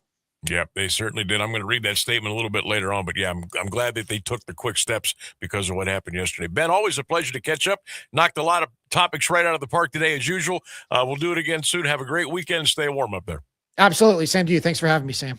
You bet. Ben Axelrod, Awful Announcing. He does a great job. Check him out at Awful Announcing on X and all of your favorite social media platforms. All right, that gets us right into the bottom of the hour news and weather. We'll come back on the other side and we'll dig right back into the Sam Bourquin Show right here on 1310 WDPN. Here's the latest news on AM 1310 WDPN. Good afternoon. It's 4:30. White House border czar Tom Homan said today's made significant progress during meetings in Minneapolis, allowing for the drawdown of federal agents and the conduct of targeted enforcement operations in the city. Homan said state and city officials agreed to honor ICE detainers in prisons, allowing for drawdown of federal agents. ICE will focus on targeted immigration enforcement, focusing on criminal illegal immigrants. Homan said, "We're not surrendering our mission at all. We're just doing it smarter." He met individually with Governor Tim Walz and Minneapolis Mayor Jacob Frey. He said during his meetings, all acknowledged federal immigration laws were passed by Congress and that ICE is a legitimate law enforcement agency charged with enforcing those laws. The FBI executed a search warrant at a Fulton County Elections office not far from Atlanta Wednesday. Last month, the Department of Justice filed suit against the county seeking voting records from the 2020 election. The DOJ suit filed last month stems from a July resolution passed by the state election board calling upon the assistance of the Attorney General to effect compliance with voting transparency. In October, the DOJ had requested all used and void ballots, stubs of all ballots, signature envelopes, and corresponding envelope digital files. President Trump has long argued election improprieties in the state contributed to his loss by 12,000 votes in Georgia in 2020. Texas Attorney General Ken Paxton probing the abuse of the H-1B visa program in the state. Paxton issued civil investigative demands to companies suspected of fraudulent activity. One business allegedly listed a single-family home as its office address and an empty, unfinished building as its worksite address. Office alleged the company sponsored numerous H-1B visa applications over the past years without providing evidence they delivered any of the advertised services or products. Democratic Representative Ilhan Omar was sprayed with apple cider vinegar during her town hall event in Minneapolis. A man seated in the front row lunged at her from his seat and sprayed Omar's chest with a syringe-like device before being detained by law enforcement. Her office said in a statement the lawmaker was okay and continued her town hall. Authorities took the man into custody and charged him with third-degree assault. President Trump suggested the incident might have been staged. The president says he's informed Venezuelan leader Delcy Rodriguez he's going to be opening up all commercial airspace over Venezuela and Americans will soon be able to visit. The president saying Thursday instructed Transportation Secretary Sean Duffy and U.S. military leaders to open up the airspace by the end of the day. Earlier this week, the administration notified Congress it was taking steps to possibly reopen the shuttered U.S. embassy in Venezuela as it explores restoring relations.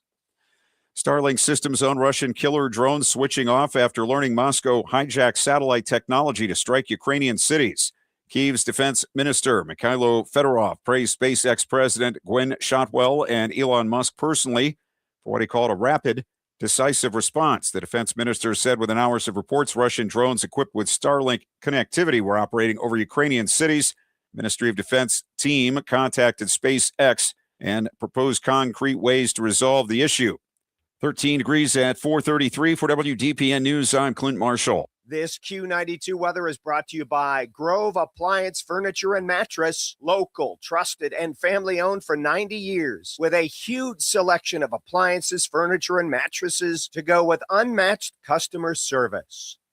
Well, here we go. The afternoon staying frigid. 15 degrees for the high. Wind chill to about -7. Partly sunny all day long. Overnight, a new record low on the way. -9 by dawn. Partly cloudy all night long. I am Mark J. Weather from 3 News.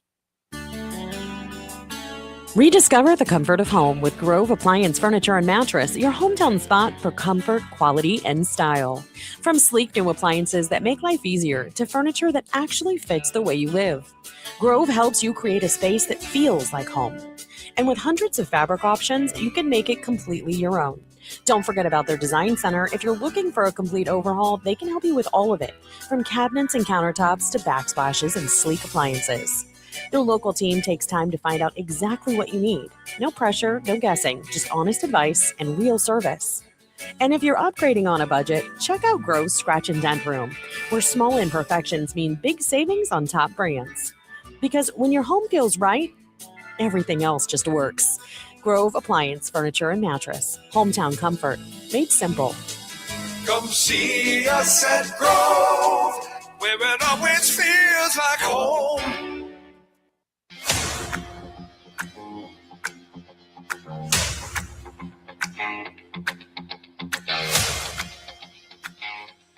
$1310 WDPN, welcome back to the Sam Bourquin Show. You would not believe the amount of text messages and phone calls and comments. Hey, where's Sammy's best bet? What happened? I tuned in at 429. What happened? Well, we blew right past it. We were talking with Ben Axelrod. We had a good conversation going. We blew right by it. All right, okay, here we go. We're gonna go for 2 today. All right. Last night we're on the short end. We had Memphis at home against Charlotte. That didn't work out too well. We have hit 3 out of our last 5, so we're jumping back in with a double today on the show. First one we're going to hit with the NBA. The Washington Wizards at home tonight against the Milwaukee Bucks. We're going to take Washington at home plus the 2.5. Bucks are going through some stuff. Key guys out, obviously. The whole putting Giannis Antetokounmpo on the trade block yesterday, I got to imagine it's going to be weighing on the franchise a little bit. They're kind of going in circles right now. I know the Wizards stink. There's no home court advantage. I get it. But I'll take the 2.5 tonight at home as Washington will take on the Milwaukee Bucks. Wizards plus the 2.5 against Milwaukee. Our second selection, we're going to go to the college basketball ranks tonight. And I think our good friends in Ames, Iowa, are ready for a nice, big, fat blowout tonight at home. Iowa State Cyclones are taking on the Colorado Buffaloes. Iowa State is laying a big number tonight. They're laying 17.5 at home. But the Hilton Coliseum cooks. Colorado is not a very good road team. They do not cover on the road. I like Iowa State here to kind of flex on an ESPN game tonight. We'll take Iowa State plus the minus the 17.5 tonight against Colorado. Iowa State minus the 17.5 against Colorado. So your Sammy B best bets today: Wizards plus 2.5 against the Bucks. Cyclones minus 17.5 against Colorado. There's your Sammy B best bet for the day. God, if we blow both of these, you may never hear from me again. All right, welcome back to the show, everybody. Text line open, phone line open, 330-821-1310. That's 330-821-1310. Don't forget, Q92 Radio YouTube channel. You can drop your comments there in the chat room and watch and listen every Monday through Friday, 3 until 6, right here on 1310. I want to thank Mike Fuline, head coach of Mount Union basketball, for joining us earlier today. And, of course, Benny Axelrod, senior editor at awfulannouncing.com. 5:35 today, our St. Thomas Aquinas folks out there, you want to tune in, 5:35 today. I got your new head coach, Isaiah Robinson, will be joining the show here on 1310 WDPN. All right, last night the Cavs destroyed the Lakers. That really wasn't the story. I mean, it was, but it wasn't. Cavaliers win 122, or what was it? Well, they beat them by 30. I think it was 129-99. Tyson had a great game. Spida had a great game. Dean Wade had a nice game. Kenny Atkinson was excited as all heck during the the post-game press conference last night. But the big story was LeBron. It could have been his last visit into town to play against the Cavaliers. And you heard Ben Axelrod talking about it in our interview. He really made a point last night to soak it in. I thought the Cavs did a great job last night. They always do with the tribute videos and the pregame introduction. And I think they think it was going to be his last run. And I think LeBron maybe thinks it might be it this year too. I don't know. I don't want to speak for him. But he got really emotional last night. And it wasn't a fake. You know how some guys kind of, fake the emotion? This was as real as it gets last night. And I thought it was a couple of really cool scenes last night up at Rocket Arena, if you had a chance to check those out. So the Lakers get blitzed by 30. LeBron only scored 11 points. Bronny got in. I think he had 8 points, had a slam dunk. The crowd came to their feet. They really enjoyed that. By the way, Bronny, I was laughing today on his slam dunk last night. I think Bronny took about 5.5 steps. But who's counting? It's the NBA. I don't want to ruin that moment. Anyhow, LeBron sat down with the media last night after the game. And he did so for about 15 minutes. Now, we're not going to play the whole thing. But I thought this was as candid and as real and as like, you know what I mean? Like it was the LeBron experience last night after the game. And here's LeBron speaking with the media after his team lost, but just what it meant last night for maybe the final time to play in Cleveland. LeBron, just what was going through your mind when you saw the video and the ovation and everything, considering everything that you've been through and experienced in this city? I don't know. Didn't expect that, but obviously a lot of memories here, a lot of history. So just super grateful and thankful, for the time, spent here and the memories. I obviously looked up there. I remember that moment like it was yesterday. Obviously underdog going against that Detroit Pistons team, and for us to win that game and then ultimately winning Game 6, I believe, here and going to the NBA Finals, it was a pretty cool moment.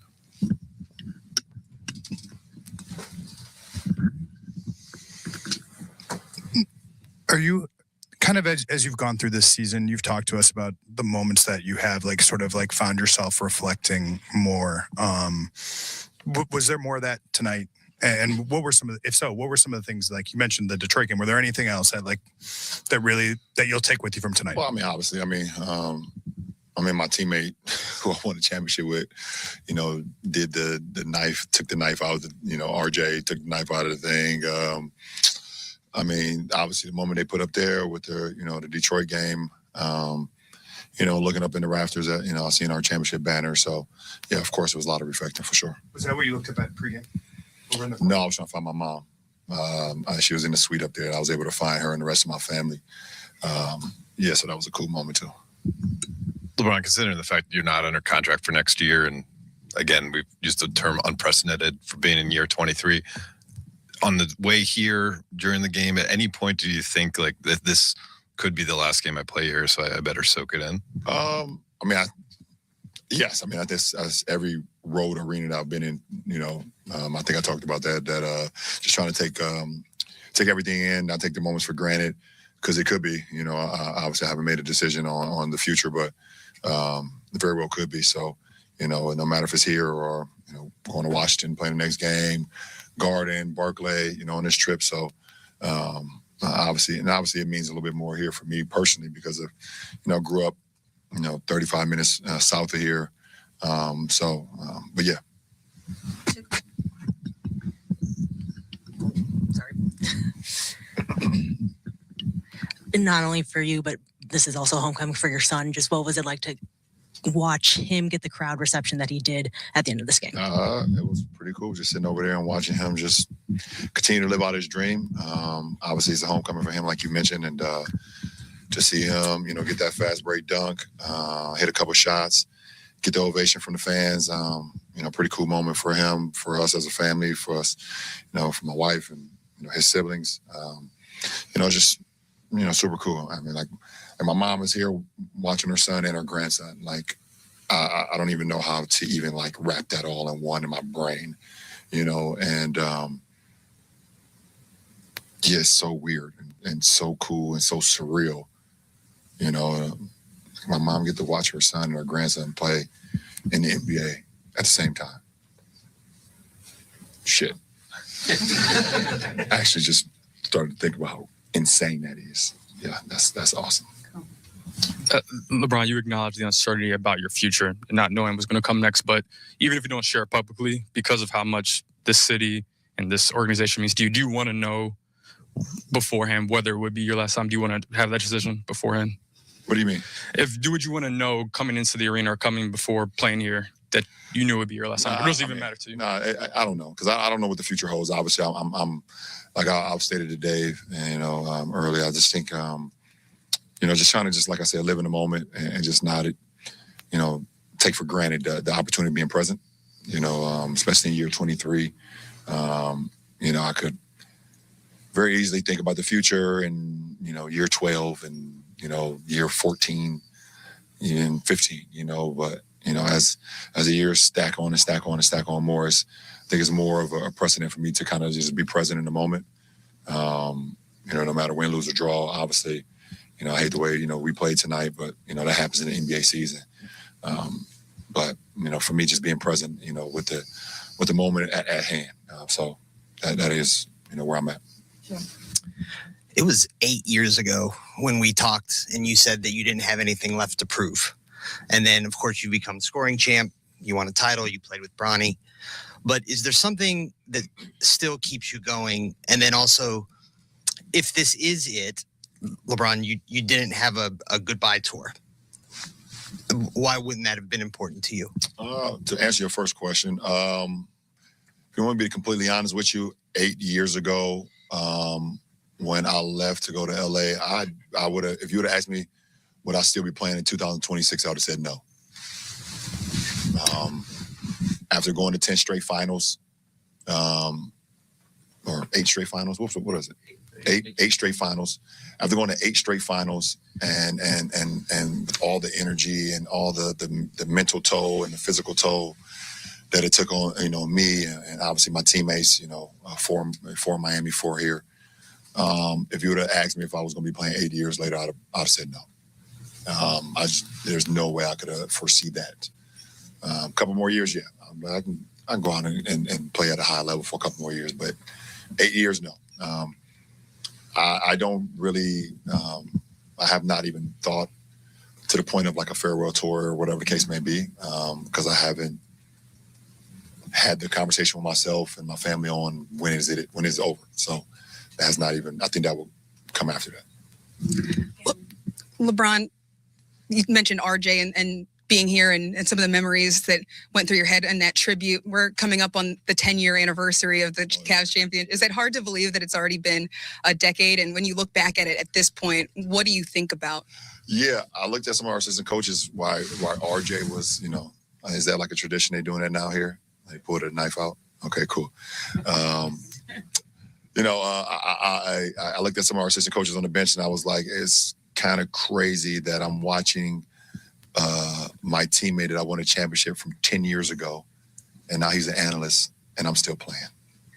And it is super, super crazy to think about that. But a lot of us are still on a group chat. Myself, Channing, RJ, Tristan, K-Love. And we got some plans for our 10-year reunion that will be finalized after the season, Kev's season, my season. And it'd be good to see those guys again. Hey, LeBron, this is your 8th time playing against the Cavs since you joined the Lakers, so it's your 8th tribute video, but this one seemed to hit you harder. I was talking to TT about that earlier, too. Why did this one hit you harder, and when's the last time you got choked up like that? I think it's just come from just being present.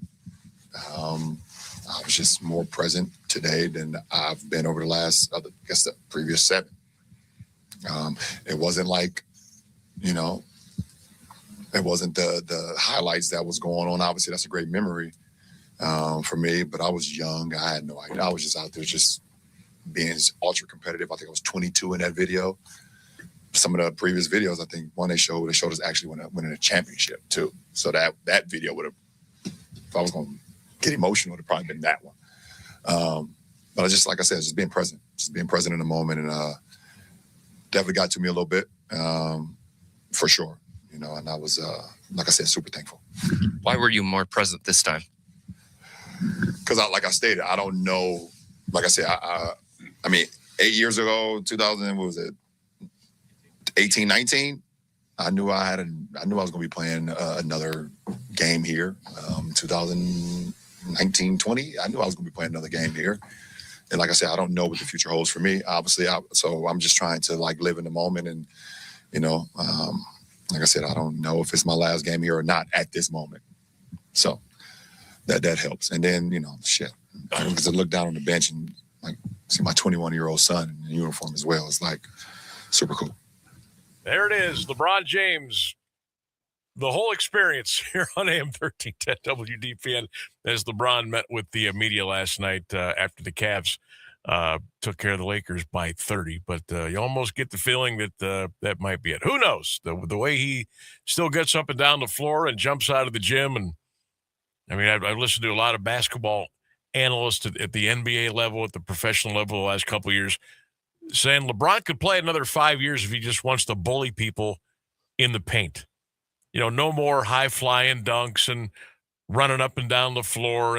But if he just wanted to play bully ball, he could get 20 a night because he's so much bigger and faster and stronger than a lot of the NBA guys. But we'll see how it plays out. But the cool scene last night up in Cleveland, and we'll see where it goes from here. All right, we'll take a break. We got 10 minutes coming up here at the top of the hour. News and weather. We'll return. We'll get back into the 3-question Thursday quiz. And we will check in on our chat on the Q92 Radio YouTube channel as well. Stay with us, everybody. More to come. Do you have trouble getting in and out of the bathtub? Are you afraid you'll slip and fall entering or exiting a tub? Safe Step walk-in tubs can transform your bathtub from an area of concern to a calming refuge. Call them today at 1-800-498-2098 and save $1,600. Safe Step walk-in tubs and showers are proudly made in Tennessee and offer an ultra-low step-in, avoiding that difficult climb over a traditional bathtub wall. They also offer a variety of therapeutic benefits that may help soothe your aching muscles and joints, increasing your mobility, boosting your energy, and improving your sleep. Safe Step walk-in tubs are designed to easily fit your existing tub space and are often installed in as little as 1 day. Just dial 1-800-498-2098 today to save $1,600 and receive a free shower package. That's 1-800-498-2098 for a free no-obligation consultation and to save $1,600. Safe Step walk-in tubs. Safety never felt so good. High school basketball is on AM 1310 WDPN all season long. Brought to you by SARTA. I'm Christian Bigglesworth, calling boys and girls action from around the Eastern Buckeye Conference, the Alliance Aviators, the Marlington Dukes, and the West Branch Warriors. And this year, listen live and free on the AM 1310 WDPN Facebook and X pages and the Q92 YouTube channel. High school basketball, powered by SARTA on AM 1310 WDPN.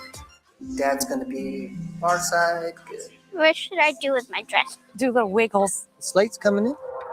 What does it feel like when you're down or having a bad day? It feels sad, like you just don't want to do anything. All my little emotions in my head is just running crazy. I don't know what to do. As a teacher or coach, do you ever feel overwhelmed supporting kids' mental health? I had never experienced players being so down that they can't even participate. You're just in tears in the huddle. I didn't know what to do. Teachers need tons of help. Kids Mental Health Foundation offers educational materials to help guide conversations with our students. It's so important that we are constantly educating ourselves. It's the same as the CPR class to me. We're trying to save a life here. The Kids Mental Health Foundation has free tools and information developed by experts because kids' mental health starts with all of us. Scan the QR code or check out kidsmentalhealthfoundation.org to get started.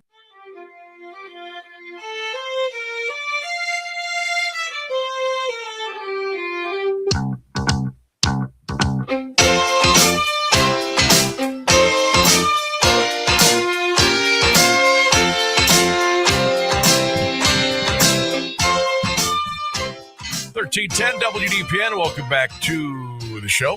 We'll be with you up until 6 o'clock tonight. Phone lines are open, 330-821-1310, 330-821-1310. I'm just sitting here repeating the phone number. Is it correct if I say 330-821-1310, or should I say 330-821-1310? Is that a thing? I would hope nobody would be confused by that, but I mean, you never, like, is that proper radio etiquette for me to say 330? ooh, I hope not, because I would be terrible at that. Because it's a lot quicker off the tongue, 330. Oh yeah, than 330. It's just, I don't know. I feel like that's more common nowadays than trying to say zero. Most people just say oh. I would think so. I was just kind of curious. 330-821-1310. That's our telephone number. 3-question Thursday quiz is up and rolling. Let's see. I'm checking out. I'm looking for school closings. I don't see any around here. All I've seen so far today was Akron Public Schools. Mark on YouTube says Alliance is closed tomorrow. So really? That's what he says. I can look it up. Yeah, I might want to make that official before I'll double check that. Yeah.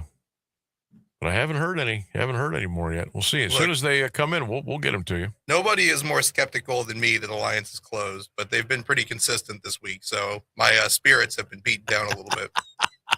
Since Rainsburg lost that $5 bet, yeah, I know. He no longer wants to partake in the shenanigans. You lose once and you learn your lesson. See there? He's out. I had to be like that with my betting, but I just keep coming back for more punishment. 3-question Thursday quiz today. Number 1, should Bill Belichick be a first ballot Hall of Famer? Yes. Question number 2, who is on your Cleveland sports Mount Rushmore? Who you got? Question number 3, what's worse for you in your opinion? Is it the cold or the snow? Get those comments in on my Facebook pages, the Q92 Radio YouTube chat, and of course, WDPN Facebook, X, Twitter, what have you. Mike says, yes, Bill Belichick, first ballot. His Hall of Fame, Mount Rushmore in Cleveland, Bob Feller, Jim Brown, and Paul Brown. He's going to throw Otto Graham in there too. Rocky checking in. Wonder where Rocky is today. Arizona, Vegas, North Dakota. He says, absolutely, Bill Belichick, first ballot Hall of Famer. His Mount Rushmore for Cleveland sports, Otto Graham, Jim Brown, and LeBron James. He says he hates the cold more than the snow. Steve, shouldn't Mount Rushmore have 4 people? Seriously. Yes, it does have 4 people, but it doesn't. You don't have to do 4. That's why I put it for 3 to make it easier. You said Mount Rushmore and then put it at 3 just to drive people insane. Right. I just try to make it easy. I figure people could type in 3 names faster than they could 4. I don't know. But then they could also yell at you for saying 3 instead of 4, and it's Mount Rushmore. True. So I think they're picking that option. But see, this isn't the Mount Rushmore. This is Cleveland sports Mount Rushmore. We can put on as many as we want. The pickings are slimmer. Yeah. What people complain about. Chris checking in says, Sam, yes, Bill Belichick, first ballot Hall of Famer. His Mount Rushmore, Jim Brown, LeBron, and Myles Garrett. First one we've had for Myles today. So just to real quick, Alliance is closed tomorrow, and they are already closed on Friday as well. So tomorrow is Friday. You're correct. Jesus, I thought it was Wednesday all day. It was Wednesday. Thought it was Wednesday all day. You know what I thought you were going to say? I thought you were going to say Alliance is already closed tomorrow, and they're going to cancel games. That's what I thought you were going to say. Oh, that's good. That's good. I put Thursday. I put Thursday in the description, so I knew it was Thursday at some point. I'm not sure when I lost the sauce on that one. So Alliance is closed tomorrow. They are closed tomorrow. Okay. Yes. So Alliance is the first one in, which makes sense because it's alphabetical. George checking in on the quiz. He says, yes, Bill Belichick, first ballot Hall of Famer.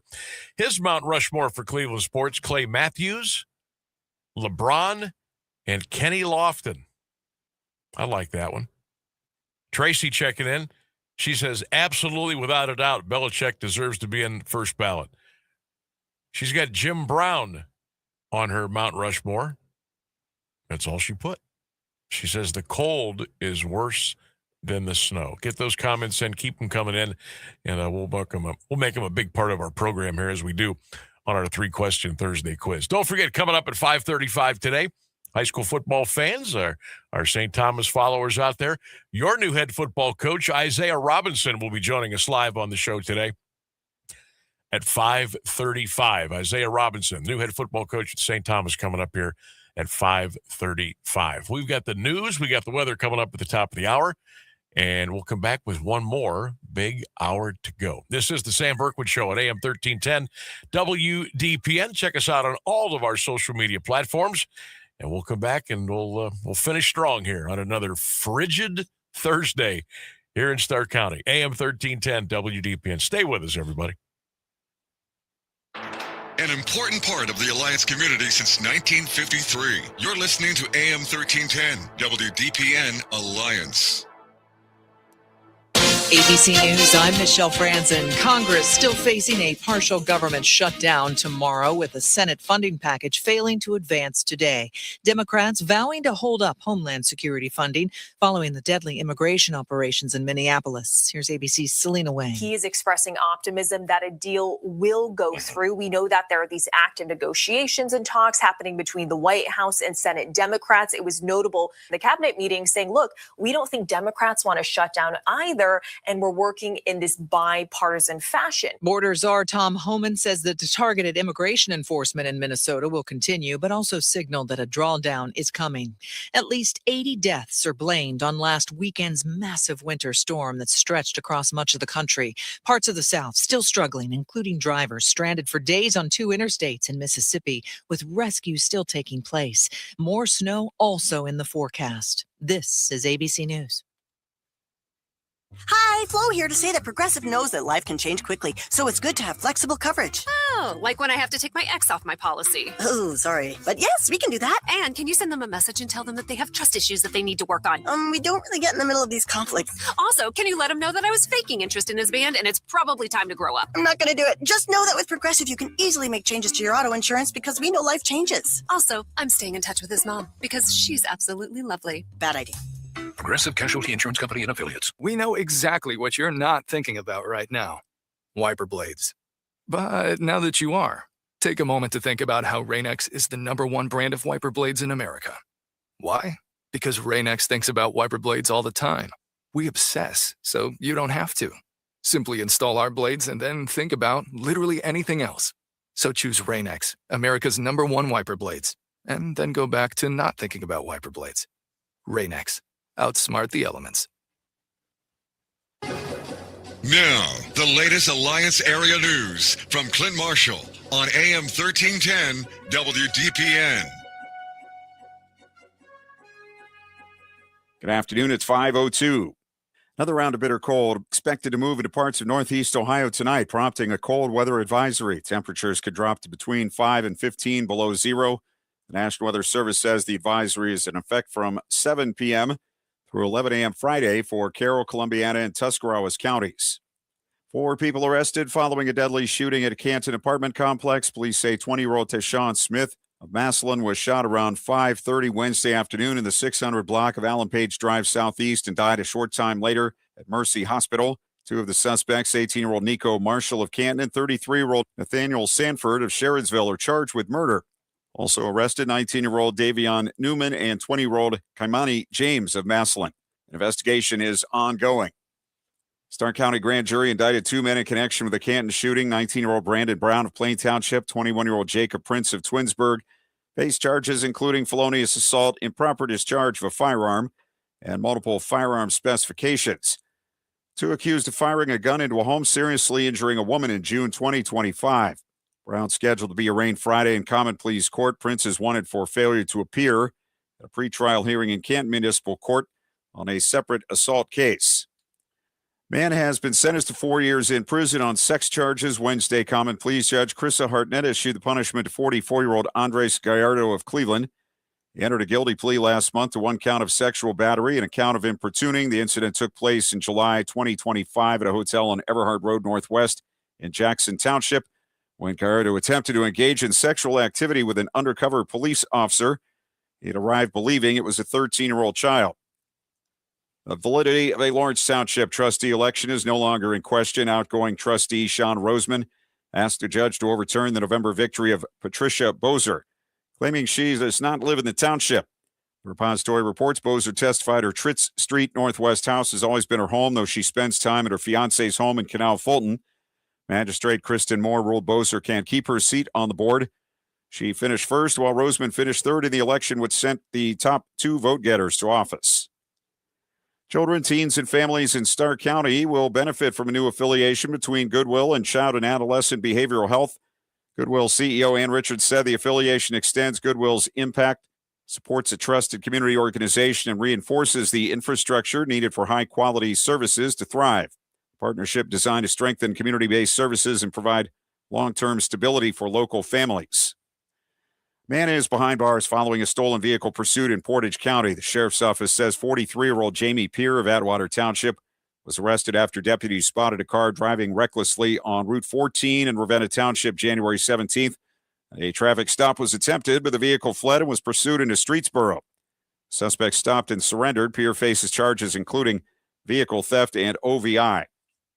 Columbiana County judges cleared the way for a jury view as an aggravated murder trial approaches. The defense requested jurors be allowed to view a route to the victim's Cary Road home in Butler Township. Judge approved that request during motions hearing Wednesday. Court denied a defense motion seeking truck registration data from the Bureau of Motor Vehicles, saying the information was not relevant. William Long is accused of killing his ex-wife Michelle in 2023. The trial remains set for Tuesday in common pleas court. Man was sentenced to 2 years in prison on counts of aggravated vehicular assault and OVI. Highway Patrol says 39-year-old Chael Soto of Youngstown was driving a pickup that left Route 616 in Coatesville last January 25th. He'd recently been released from a 7-day jail term for violating probation from a 2015 drug conviction. When the crash took place, the truck hit a ditch and a mailbox. Soto and a 29-year-old female passenger suffered serious injuries. He pleaded guilty last month. A Mahoning County judge has ordered an evaluation for a Youngstown man charged with setting multiple fires in November. Common Pleas Judge Scott Crickbaum ordered evaluation for 59-year-old Will Jones and requested a report within 30 days. Jones pleaded not guilty by reason of insanity to 14 counts of aggravated arson and repeat violent offender specifications. Authorities say Jones admitted to starting fires on Oak Hill, Woodland, and Willis Avenues in Youngstown, including homes where people were inside. All escaped. There were minor injuries. Second of 2 people arrested on robbery charges in Newton Township has pleaded guilty. WKBN TV reports 22-year-old Dennis Lang of the township will be sentenced after a background check. 24-year-old Ayanna Barlow of Butler, Pennsylvania, was earlier sentenced to 6 to 7.5 years in prison. Police said she used social media to arrange intimate encounters with the men at Foster Metro Park. Trumbull County Sheriff's Office says each time the woman requested the man bring a firearm to the location. When the men arrived, police say one was robbed at gunpoint, the other was assaulted. Proposition betting, or prop betting, allows a person to wager on whether specific events will happen in a sporting event. Ohio residents wagered nearly $8.9 billion on sports betting in 2024. ABC's Mike Dubusky has the story. The financial incentives of prop betting threaten the integrity of sports, says Ohio Governor Mike DeWine. People start thinking, well, maybe that pitch in the 3rd inning was thrown because there was somebody who had a bet on it. The whole integrity of the sport goes away. DeWine tells Cleveland.com that legalizing sports gaming is his leading mistake as governor. Several athletes in Ohio have faced violence or threats of violence from disgruntled gamblers. Mike Dubusky, ABC News. 11 degrees at 5:08. This is the local edition of WDPN News. I'm Clint Marshall. Now, the Alliance Area Weather Forecast from Mark Johnson on AM 1310 WDPN. Sunshine mixing with clouds for your Thursday afternoon. It's not going to warm us up. Our high 15, a wind chill to -7. Overnight, partly cloudy skies. Get ready for a new record low of -9. I am Mark J. Weather from 3 News. Live from the AM 1310 WDPN studio, it's time for live and local sports talk. It's the Sam Bourquin Show. I'm ready. Give the show a call at 330-821-1310. Good call, Meatball. Watch the Sam Bourquin Show on the AM1310 Facebook page, the Q92 YouTube page, and on X. This is the Sam Bourquin Show on AM1310 WDPN. And a 6'9" forward from St. Vincent St. Mary High School, number 23, LeBron James. The last 2 years, but he has absolutely found his rhythm tonight. Kenny Atkinson will take it. They're going to need him. James turns it over. Mitchell with the flush. Struggle with his dribble. And there's Tomlin. Tomahawk. On the review. Oh, the Blue Jackets go back on top. Monahan beating for Barr. 4-3.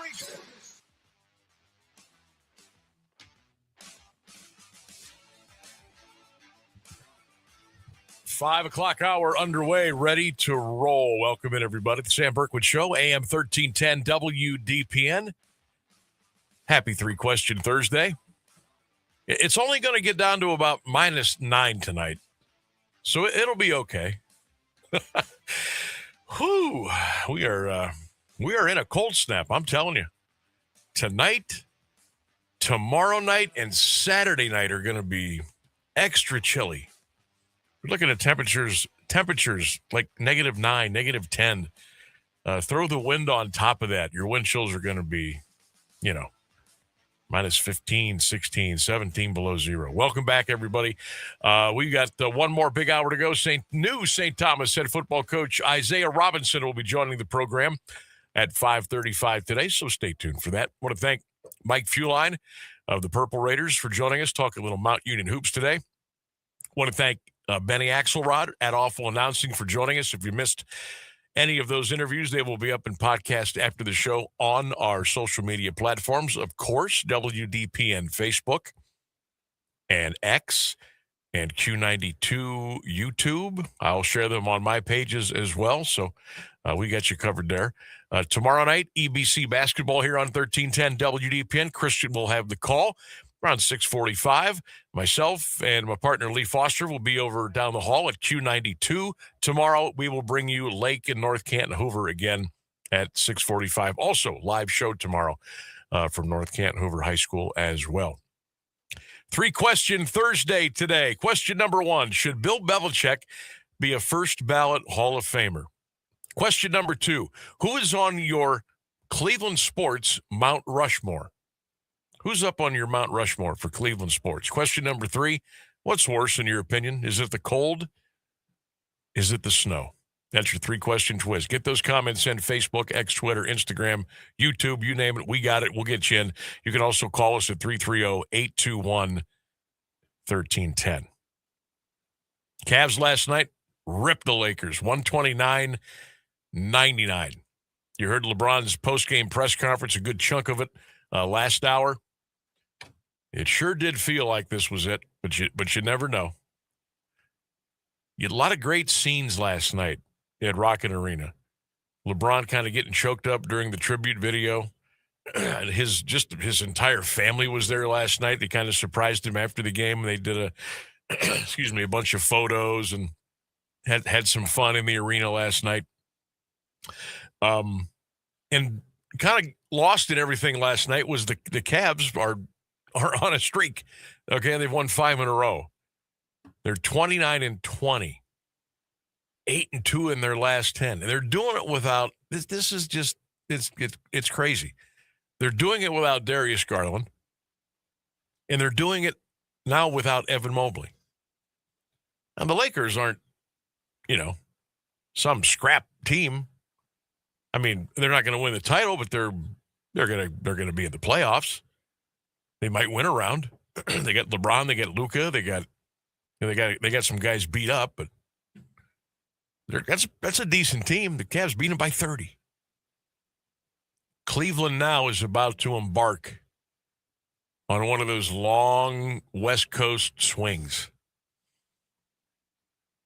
So they're going to take that 5-game win streak out on the road. It will begin tomorrow night in Phoenix. They will play the Suns at 9 p.m. Sunday night, they play the Lakers. They'll play the Blazers in Portland. That's Sunday night. Then they're off until Wednesday. So that'll give them a couple of days to, recoup a little bit. They'll be in L.A. to play the Clippers on Wednesday. And then they got a couple more before they finally come back home. So it's not going to be, but back in the old days, these NBA teams, they used to go out west. They would play like 6 games in 9 days, 6 games in 10 days. This one's a little bit more spread out. I think it's 5 games in 12 days, and they'll finally come back home. But if you could go out west and get, I don't know, if you get 3 out of those 5, I'd be okay with it. I'd be good if they come back home 32-22. I think I would be good with that. Of course, the NBA All-Star break is coming up here soon. We got a couple of weeks yet before that happens. But the Cavs are playing really well. They're playing really well. Donovan Mitchell is playing out of his mind right now, and they're riding him. They're riding him. He's playing a lot of minutes. Let me check Donovan last night. He only played 28 minutes last night. The blowout helped. We got to set, a lot of the starters last night earlier than normal. Do you think this was part of the plan by the coach? You think maybe he meant to kind of hold him back a little bit the first few weeks, kind of keep him rested for the second half of the season? Boy, you know what? I don't know. I've been thinking about that because I was one of the people, not panicking, but constantly asking the question every day, what's up with the team? What's up with the Cavs? What's going on? Why is Kenny Atkinson's press conferences sound like he, maybe, I'm not sure. But whatever he's doing, and yes, it was a little bit of a mix of the competition. They were playing some of the weaker teams, but still, you 5 in a row and 8-2 and 10 is pretty good. You knocked Philly out a couple times. You knocked Orlando out a couple times. So, and plus, the Cavs have been depleted pretty much all year. Somebody or somebodies have been out for long stretches. So you package that all together and you say, okay, well, maybe just took them a little while. Took them a little time to get going. Donovan, 25 points last night in 28 minutes. Tyson, I'm going to tell you what. This kid's coming along. He really, as a matter of fact, Rainsburg, I got that cut over there with Donovan Mitchell and Jalen Tyson on the floor. It was a live interview last night on the floor right after the game with ESPN. And I think now is a good place to play that because Tyson had 20, Mitchell had 25, and they just kind of fed off each other last night on the floor. During the interview, I think these two got a little something special brewing right now. Could be potentially LeBron's last game in this building. How would you characterize his impact on this city and franchise? Well, you could say something too. This is Donovan Mitchell city now.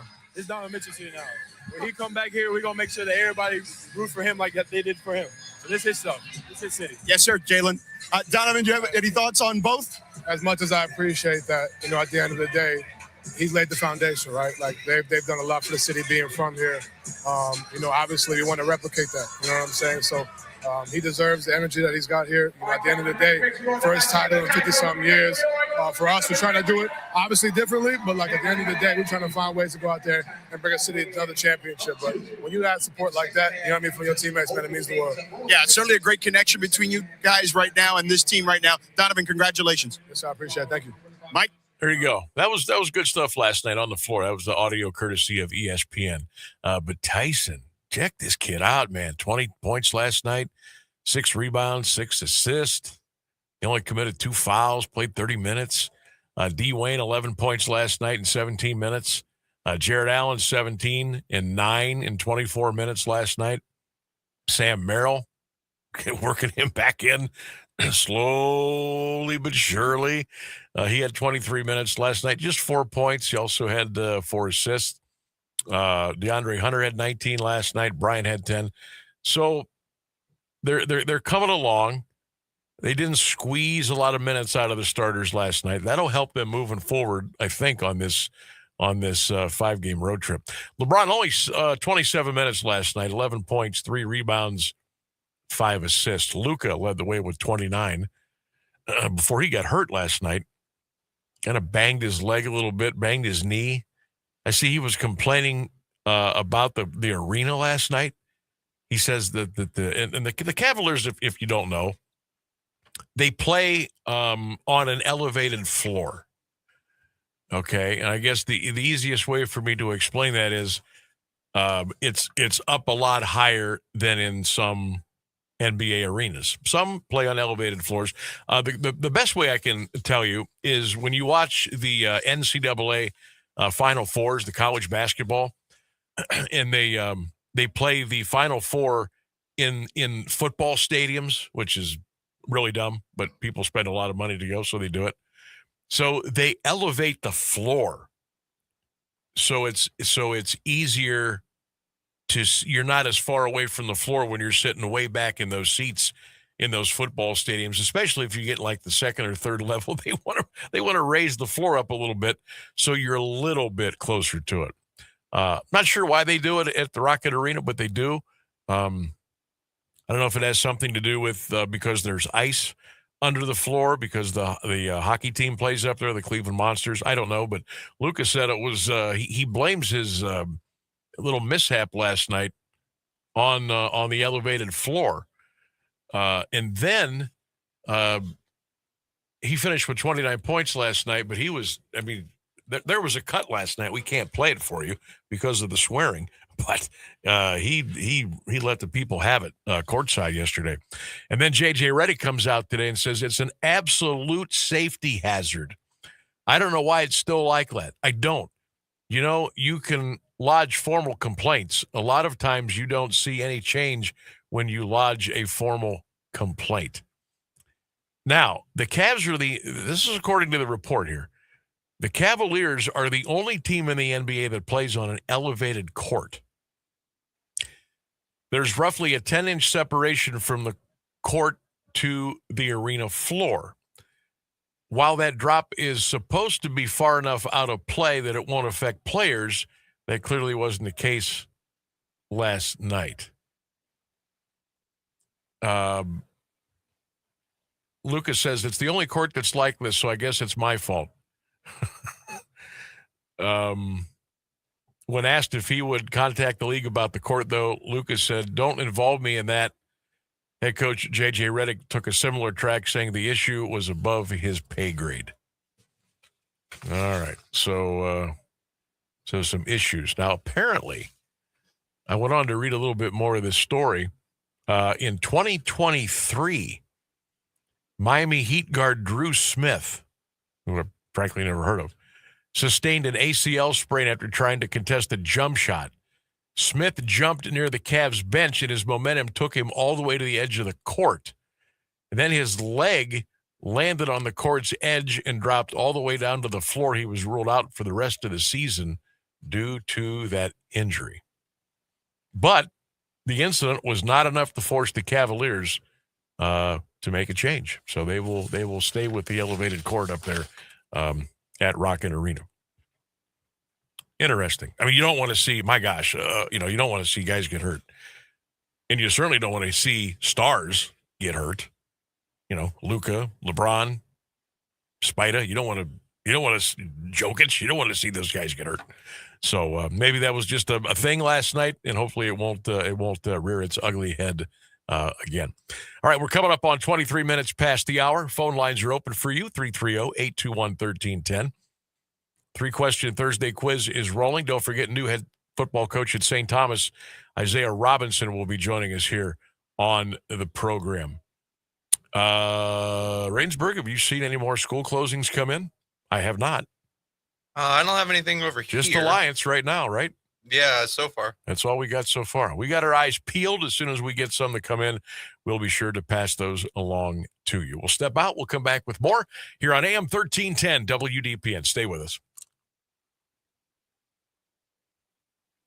Do you have trouble getting in and out of the bathtub? Are you afraid you'll slip and fall entering or exiting a tub? Safe Step walk-in tubs can transform your bathtub from an area of concern to a calming refuge. Call them today at 1-800-498-2098 and save $1,600. Safe Step walk-in tubs and showers are proudly made in Tennessee and offer an ultra-low step-in, avoiding that difficult climb over a traditional bathtub wall. They also offer a variety of therapeutic benefits that may help soothe your aching muscles and joints, increasing your mobility, boosting your energy, and improving your sleep. Safe Step walk-in tubs are designed to easily fit your existing tub space and are often installed in as little as one day. Just dial 1-800-498-2098 today to save $1,600 and receive a free shower package. That's 1-800-498-2098 for a free no-obligation consultation and to save $1,600. Safe Step walk-in tubs. Safety never felt so good. How's Tommy doing now? Much better. You said it was asthma? Yeah, he started with this cough and then he was wheezing. That's terrifying. Doctor said hidden triggers can make it worse. Things like dust, mold, and even pests. Pests? Yeah, droppings and allergens from cockroaches and rodents can seriously impact children with asthma or allergies. I had no idea. We're making sure our home stays pest-free. Don't let pests put your family's health at risk. Visit pestworld.org to learn more. A public service message from the National Pest Management Association. This place has a pulse. You hear it in the canopy, feel it in the ground. Life, fully illuminated, engulfs you. From the birds singing in the treetops above to the tiniest insects in the soil below. You take a deep, cleansing breath, filling your lungs with the essence of the forest. Now, imagine it's all gone. Healthy, life-giving forests reduced to nothing. No singing birds, no lush canopy, and water and food in short supply around the world. Time is running out to protect our forests, and without our love, they can and will disappear. It's our choice. Love it or lose it. Help protect our forests. Visit World Wildlife Fund at wwf.org/love.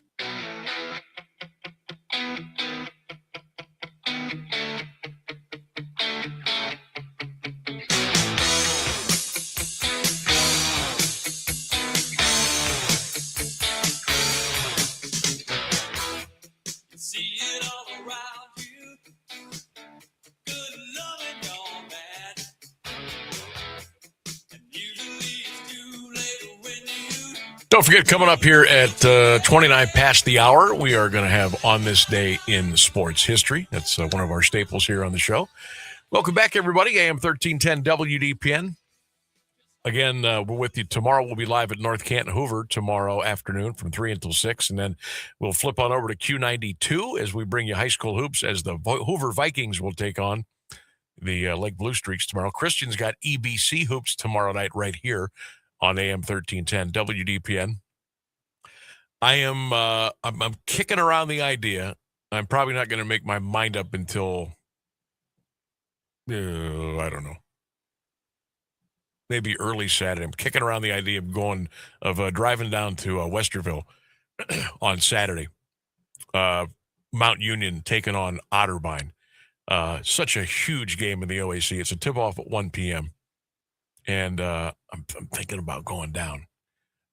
Just haven't made that 100% commitment yet. But if I head down, I'll let you all know, and I'll be posting some stuff on social media. But haven't made that decision yet. But we're getting close. Also, when I left the house today, forgot my wallet. So no debit card, no license, no cash. Nothing. I didn't eat before I came to work today. I just like one of those. I woke up this morning and I took a pass on breakfast, and then I was getting ready to come in. I wasn't really hungry. I didn't feel like making anything. So I threw a frozen dinner and a bag of chips or something in a bag, left it on the kitchen table. So I come into work. I'm like, oh, my God, I could eat a tire right now. You nailed it this morning, Sam. I did. So like I get here, and of course, as luck would have it, as soon as I get here comes DoorDash into the building with Jersey Mike's. And I had to like smell that wafting through the lobby for like 15 minutes. And I would have died for Jersey Mike's. I just said, yeah, sign me up. Where do I send the payment? Let's go. So I thought, man, what am I going to do? Because I'm going to go to the Y. I'm going to leave here tonight around 7:15 or so. And I'm going to go to the North Canton Y, get some laps in, little steam, and shower up and head home. I'm thinking, man, I'm not going to make it. I am not going to make it until I get home tonight at like 9:30. I'm thinking, what can I do? Obviously, I'm not going to steal anything or go rob anybody. I'm like, what can I do? And I'm like, oh, I forgot. I've got about $3 in change, in like actual change, in a cup holder in my car. And I was like, oh, you know what? The Cavs won last night. So on my McDonald's app, I can get a large French fry for $2. I know I've got $2 in coins in my car. So I'm like, okay, I got the large fry. Good. I've got my water bottle. I'll fill that up before I leave. And I said, let me take a little look-see at my points in my McDonald's app. And I see I have 2,482. So I click the points, and that takes me to my rewards. I've got enough for a free McChicken or a free cheeseburger on my app. So I'm good to go. I'm good to go for the day. I'll get my $2 fries. I'll get my free chicken sandwich, and I'll have my water bottle with me. And I'll be good to go. And I'll go to the Y, and I'll burn all those calories off, and then I'll go home. And then I'll eat like a pig and completely destroy all the good that I built up today as far as trying to eat at the right time. You don't have your debit card memorized? Oh, God, no. Oh, really? Oh, no. Oh, am I the weird one? Yep. No. I have no idea, because there's 4 sets of 4 numbers, right? Yeah. Yeah, I have no idea. I could rattle off my card number right now with the CVV and the expiration date. No problem. That's scary. I'm not going to do that, obviously. But that wouldn't help me, though. Yeah, it would. You could plug that into any app, order ahead, and go pick it up. Oh, you mean I have to use the technology part of it? Well, yeah. Nah, see, I just tell them my code when I pull into this drive-through, and we're good. That's if I have money on me. Well, then just save your card to the McDonald's app. I know. I've been told to do that. I don't know. The Hall of Fame City over here says he always keeps $50 on his Apple Pay for when he forgets his wallet. He says, I don't have any cards connected, but I do keep $50 there just to be sure. Hall of Fame City coming through. Smart man. Or just memorize your debit card, which apparently is weird. My roommate does it too. You know what my next question is? What's Apple Pay? Apple Pay? What is? I mean, I don't have an iPhone. Me neither. I think it's like PayPal. You basically just create an account, and you can just tap your Apple device on something, and it pays. I don't have an Apple either. Okay, because I have Venmo. Yeah, I think it's. But there's nothing in there. I mean, I don't even know what's in my account. I'm married. Why would I worry about what's in my account? That's not your problem. I have no idea. I mean, all I know is I'm going to get a free McChicken today, and I'm going to get my $2 fries thanks to the Cavs in Mickey D's. And I got my water with no ice, but it's cold enough water, so I'm good to go. No, I was right. Hall of Fame City says that's pretty much it. What's that? What's that? With Apple Pay, you just load it onto your phone and then you count, and then you pay with your phone. Just tap your phone on a device or something. I see people do that all the time, and I'm like, what are you doing? What are you trying to be cool? Honestly, just give them cash. I think nowadays it's easier for people to keep track of their phones than their wallets. Ooh, man, that's about a push for me. 50-50, I'm going to lose one or both multiple times during the day. Honest to God. That is rough. I don't know how you Holy crap. I couldn't live like that. I'd have anxiety. Sam, tell Rainsberger to tell me his debit card numbers. I'll memorize those for him. No, thanks. That's okay. I got it memorized myself. That's why I have it memorized. All right. We've completely blown past on this day in sports Holy history. crap, and we we have. blew past the news. So let's take a break. We'll come back and we'll get Isaiah Robinson on. He's the new head football coach at St. Thomas here on 1310 WDPN.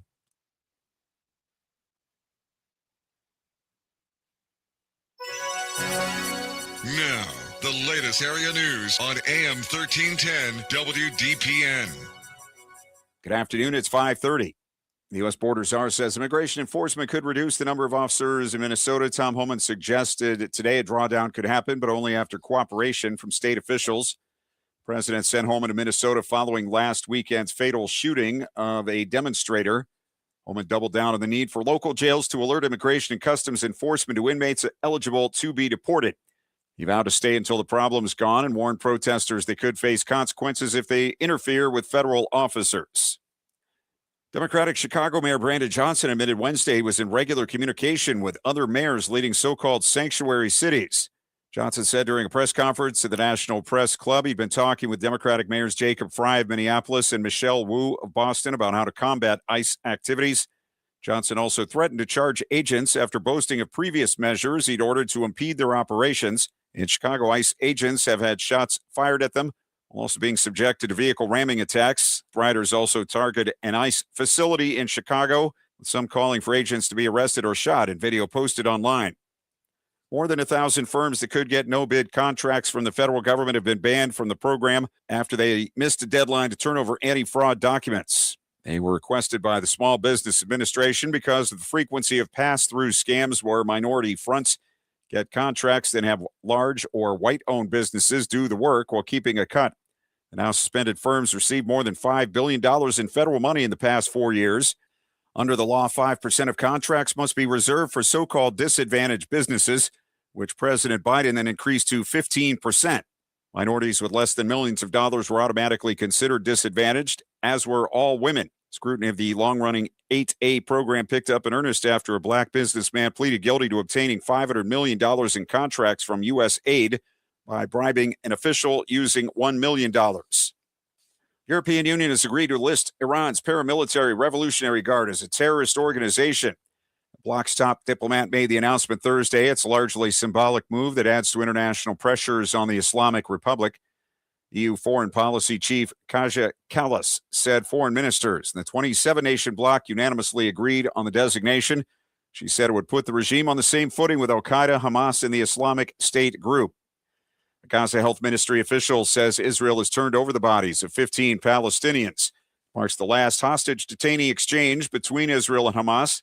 The return of all remaining hostages, living or dead, had been a key part of the first phase in the ceasefire brokered by President Trump that paused the war in October. A spokesperson at Gaza's health ministry says bodies were taken to Shifa Hospital in Gaza City. Israel announced Monday it found and identified the remains of the last Israeli hostage at a cemetery in northern Gaza. 10 degrees at 5:33 for WDPN News. I'm Clint Marshall. Here's Mark Johnson's forecast on AM 1310 WDPN. A cold high today of 15 degrees, a wind chill to -7 through the afternoon. Partly sunny, dry all day long. Overnight, get ready. A new record low, -9 by dawn. Partly cloudy all night long. I am Mark J. Weather from 3 News.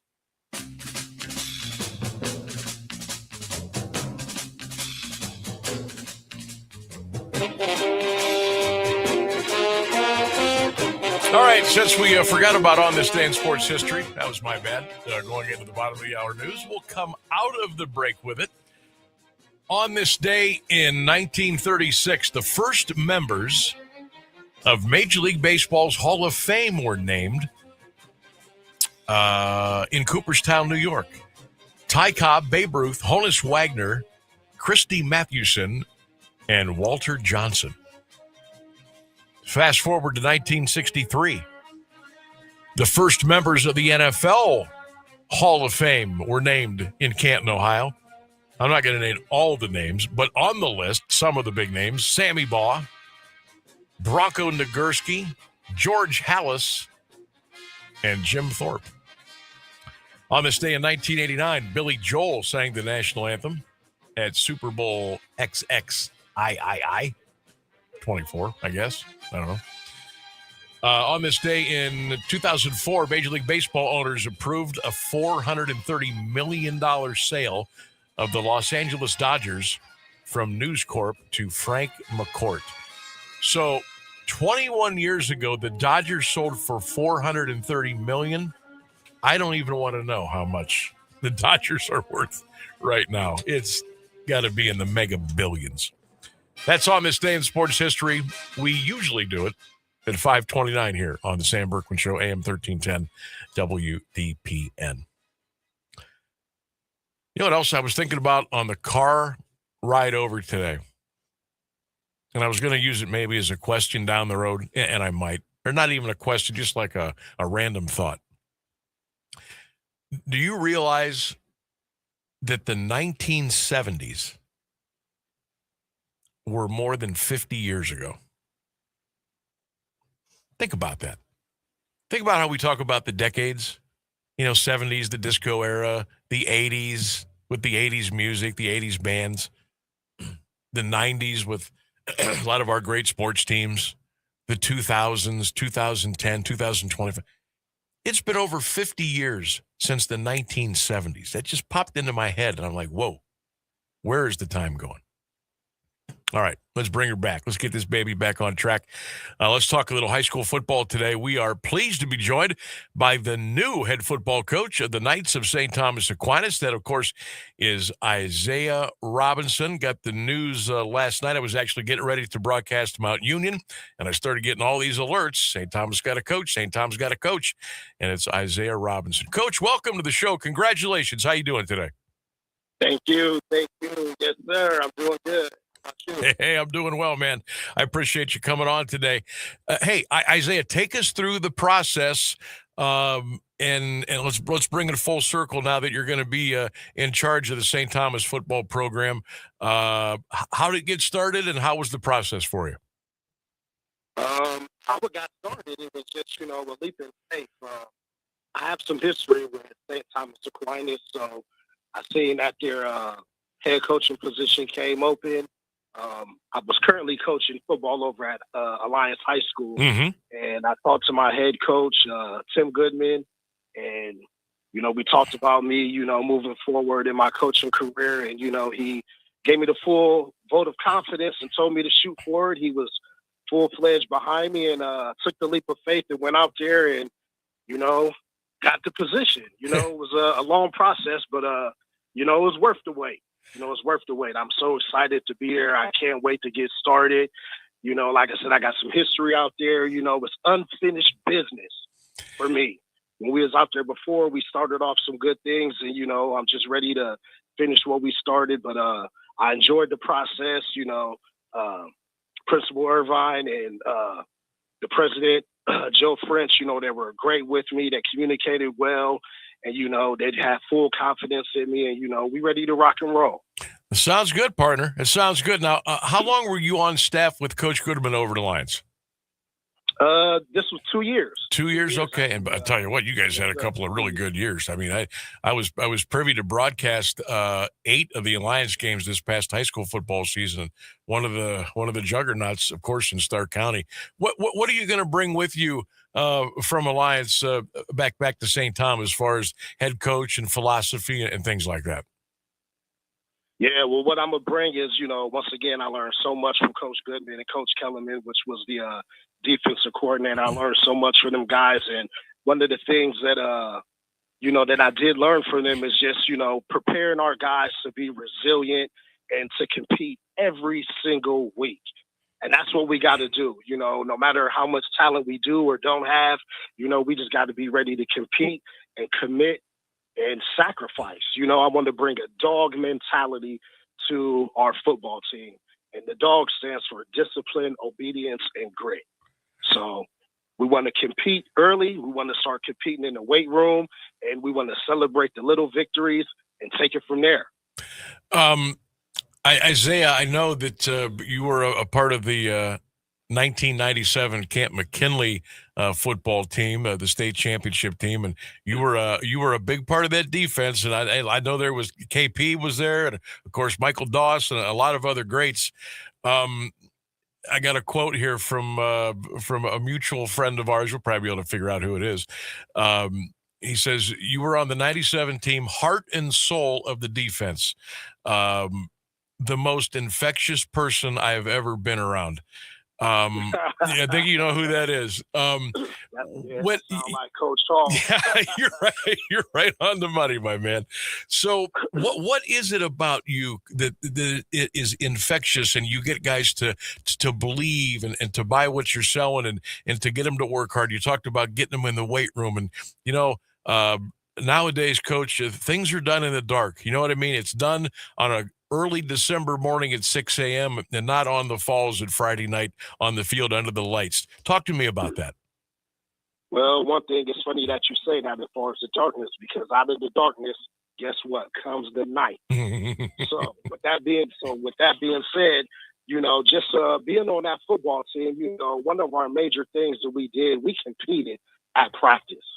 So that made some of our games when we played, maybe opponents that wasn't, as talented as we were, we were able to go out there and handle our business and, get up off of the field. So once again, that's part of the mindset, that I'm bringing to St. Thomas Aquinas. And like Antonio said, it's just infectious.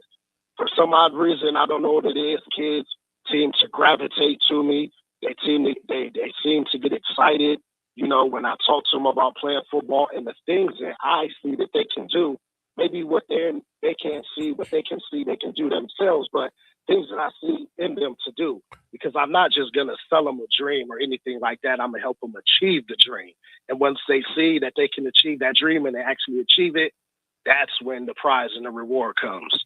We are talking with Isaiah Robinson. He is the new head football coach at St. Thomas. Good enough to join us here on the Sam Bourquin Show today, 1310 WDPN, and all across our social media platforms, including the Q92 Radio YouTube channel.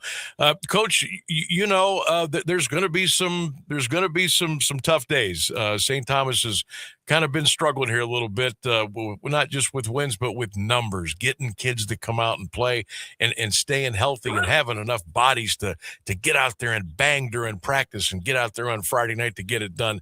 How will you try to make it through those challenges? What are your plans there? Well, first thing, what we're going to do is we're going to get all the kids that played last year, first of all, to play. And we need to start from the inside out.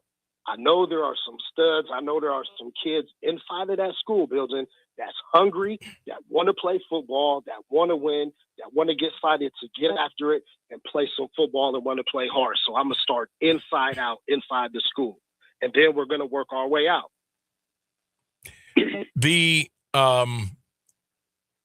tradition at St. Thomas, some folks that are younger may not even recognize, remember, think of, they had a run there in the 80s, back-to-back state championship appearances. They won one, they lost one. They had some great talent. The Sunland guys like Andre Motley. I could go on and on. There were some big-time players there.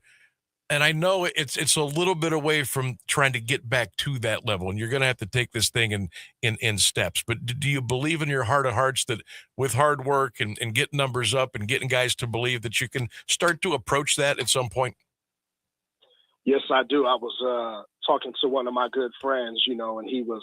We were talking about, the last time I was out at St. Thomas Aquinas. That's why I call it, Sam, unfinished business, because we were on our way. Our first year we were out there, I was underneath Coach Mike Cooks. Yep. And we were on our way. We started building a program. We started being in the playoffs. And actually, every year we were in the playoffs, we got put out by the eventual state champion. So, we think, me, Coach Cook, and the other guys that was out there, we believe that, we were just a few players away from becoming state champions. So, if we just go back out there with that mindset again, I'm good friends with Mike Rinaldi. He played. Oh my gosh, I love Mike. Yes. Yes. That's one of my guys. We coached football at Lincoln Middle School together some years ago. And, he's my guy. He's behind me 100%. And, he's just, it's just guys like that just keeping me motivated and just telling me, and believing me that, we can get this thing going back the way that we did. And yeah, right. It's going to take some hard work. It's going to take some dedication, but I have a staff that's ready to put the boots on the ground, and we're going to get out here and we'll get kids to participate and get excited to do something different at St. Thomas and bring it back to excellence to where it needs to be. And it's going to stay. Isaiah Robinson, our guest, the new head football coach at St. Thomas, joining us here on the Sam Bourquin Show, 1310 WDPN. Coach, what is a comfortable number for you? How many would you like to have on your roster, maybe to start camp or what have you? Where do you want that to be? It would be nice to have about 40 to 45 guys right now. I believe the numbers last year, they only had about a little over 20 guys. So, I know when I was there before, around 40 to 45 guys, we were able to, practice a little bit better, have, good on good and everything. So, like I said, about 40 to 45 guys, but, we're not going to stop there, but I believe that's a good number that we should be able to start off and work with. And, like I said, it's going to start with inside of the building, starting with, talking to the kids, making sure everybody comes back and play. They played last year, and other kids that might have wanted to play but didn't play for whatever odd reasons, getting them excited to play and, telling their friends and, like I said, working from the inside out. So that's our number that we're looking for right now. We're going to achieve it. You mentioned the coaching staff a little bit. You talked about the guys like Mike Rinaldi. Do you have any idea who some of the other guys will be on your staff and what the timeline is to maybe put that together? Yeah, we're have some guys in mind. We're still working on finalizing some things. So yeah, we're just it's still in the mix of working. This process went a little longer than we kind of expected. So we're just making sure we cross the T's and dot the I's and make sure we get a good quality staff that know we have to come in and work, and we have to work right now. Like, we don't have any time to waste. We have to work right now. We have to identify our players' strengths, identify our players' weaknesses, talk to the players, look at film from last year, and, turn our players' weaknesses into strengths, turn the strength into greatness, and build confidence in our players. And once again, we're going to celebrate the little victories by competing in the weight room, and other players will want to come along. Other kids will want to come along. That's how things get infectious, and that's how we'll get the numbers up. But like I said, I have a few guys, that I have in mind that's, ready to come along. One of them is Shalimar Gilmore. Okay, all right. On at Kent McKinley. He was out at St. Thomas with me before. He brings good expertise, with the game of football, offense and defense. He's well known in the community. He has been around youth football, so where he's well connected with the youth, good community guy. So he's, one person that's coming in. And also, too, one of my teammates that I played high school football with, Jamar Martin. Oh, okay. All right. He'll be coming along with me. So, I don't want to relieve all of my guys, but, those are Sure. two guys that are definitely coming, ex-Bulldogs that are coming with me. That's going to help, like I say, bring the dog mentality to St. Thomas Aquinas, and it's the new STA way, and we're going to be ready to rock and roll, and we're going to do it by any means. Well, that's a good start on the staff there, I can tell you that. Hey, before we let you go, Coach, I talked briefly about that. You were on that 97 state championship Kent McKinley team, and some of the guys that you played with there. Is there a memory or two that sticks out about that several years later? It's funny. One of the memories is we actually played St. Thomas. You did. You played Central and St. Thomas that year. Yes. Yeah. Central and St. Thomas that year. And, I was talking to some of the players, when I was in the interview process.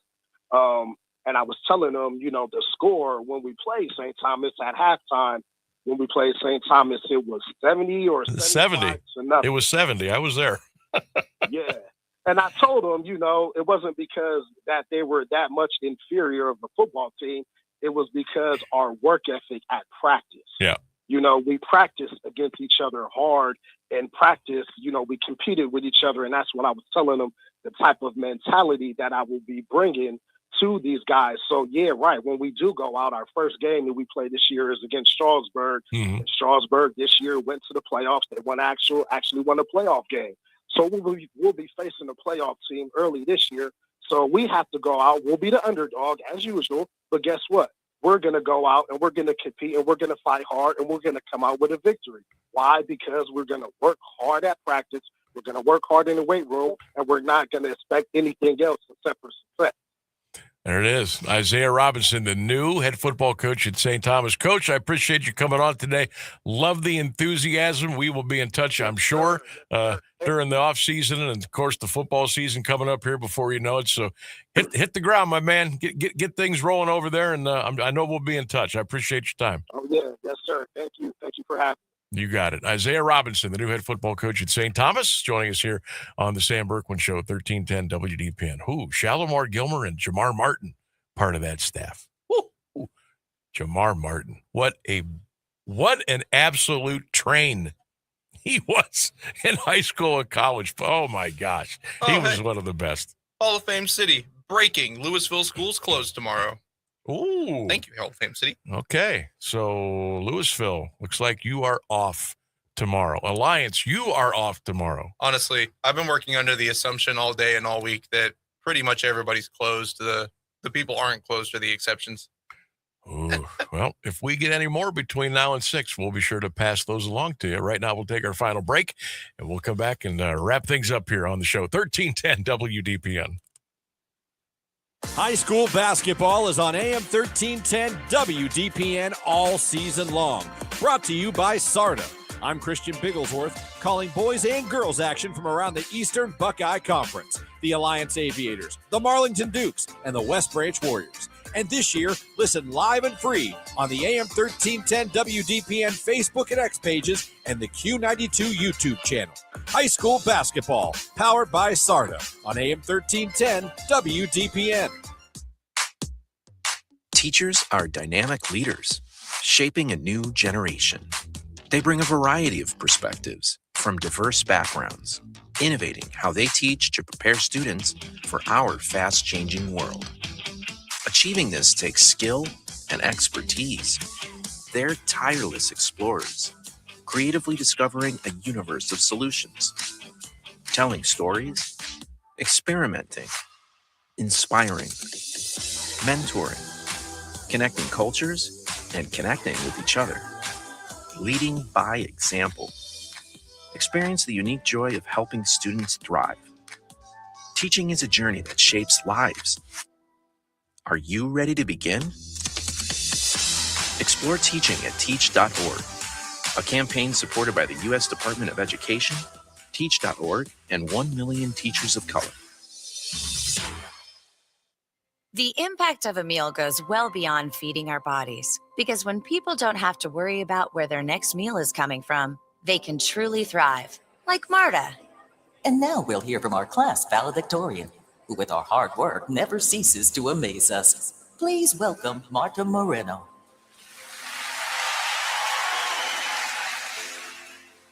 And Alex. Hey, Alex, how did the interview go? I did it. I got the job. I can't believe it. I knew it. Let's meet up later to celebrate. And Diego. Mom, I got first place at the science fair with my volcano project. That's amazing, sweetie. Congratulations. Because when people are fed, futures are nourished, and everyone deserves to live a full life. Join the movement to end hunger at feedingamerica.org/actnow. Feedingamerica.org/actnow. A public service announcement brought to you by Feeding America and the Ad Council.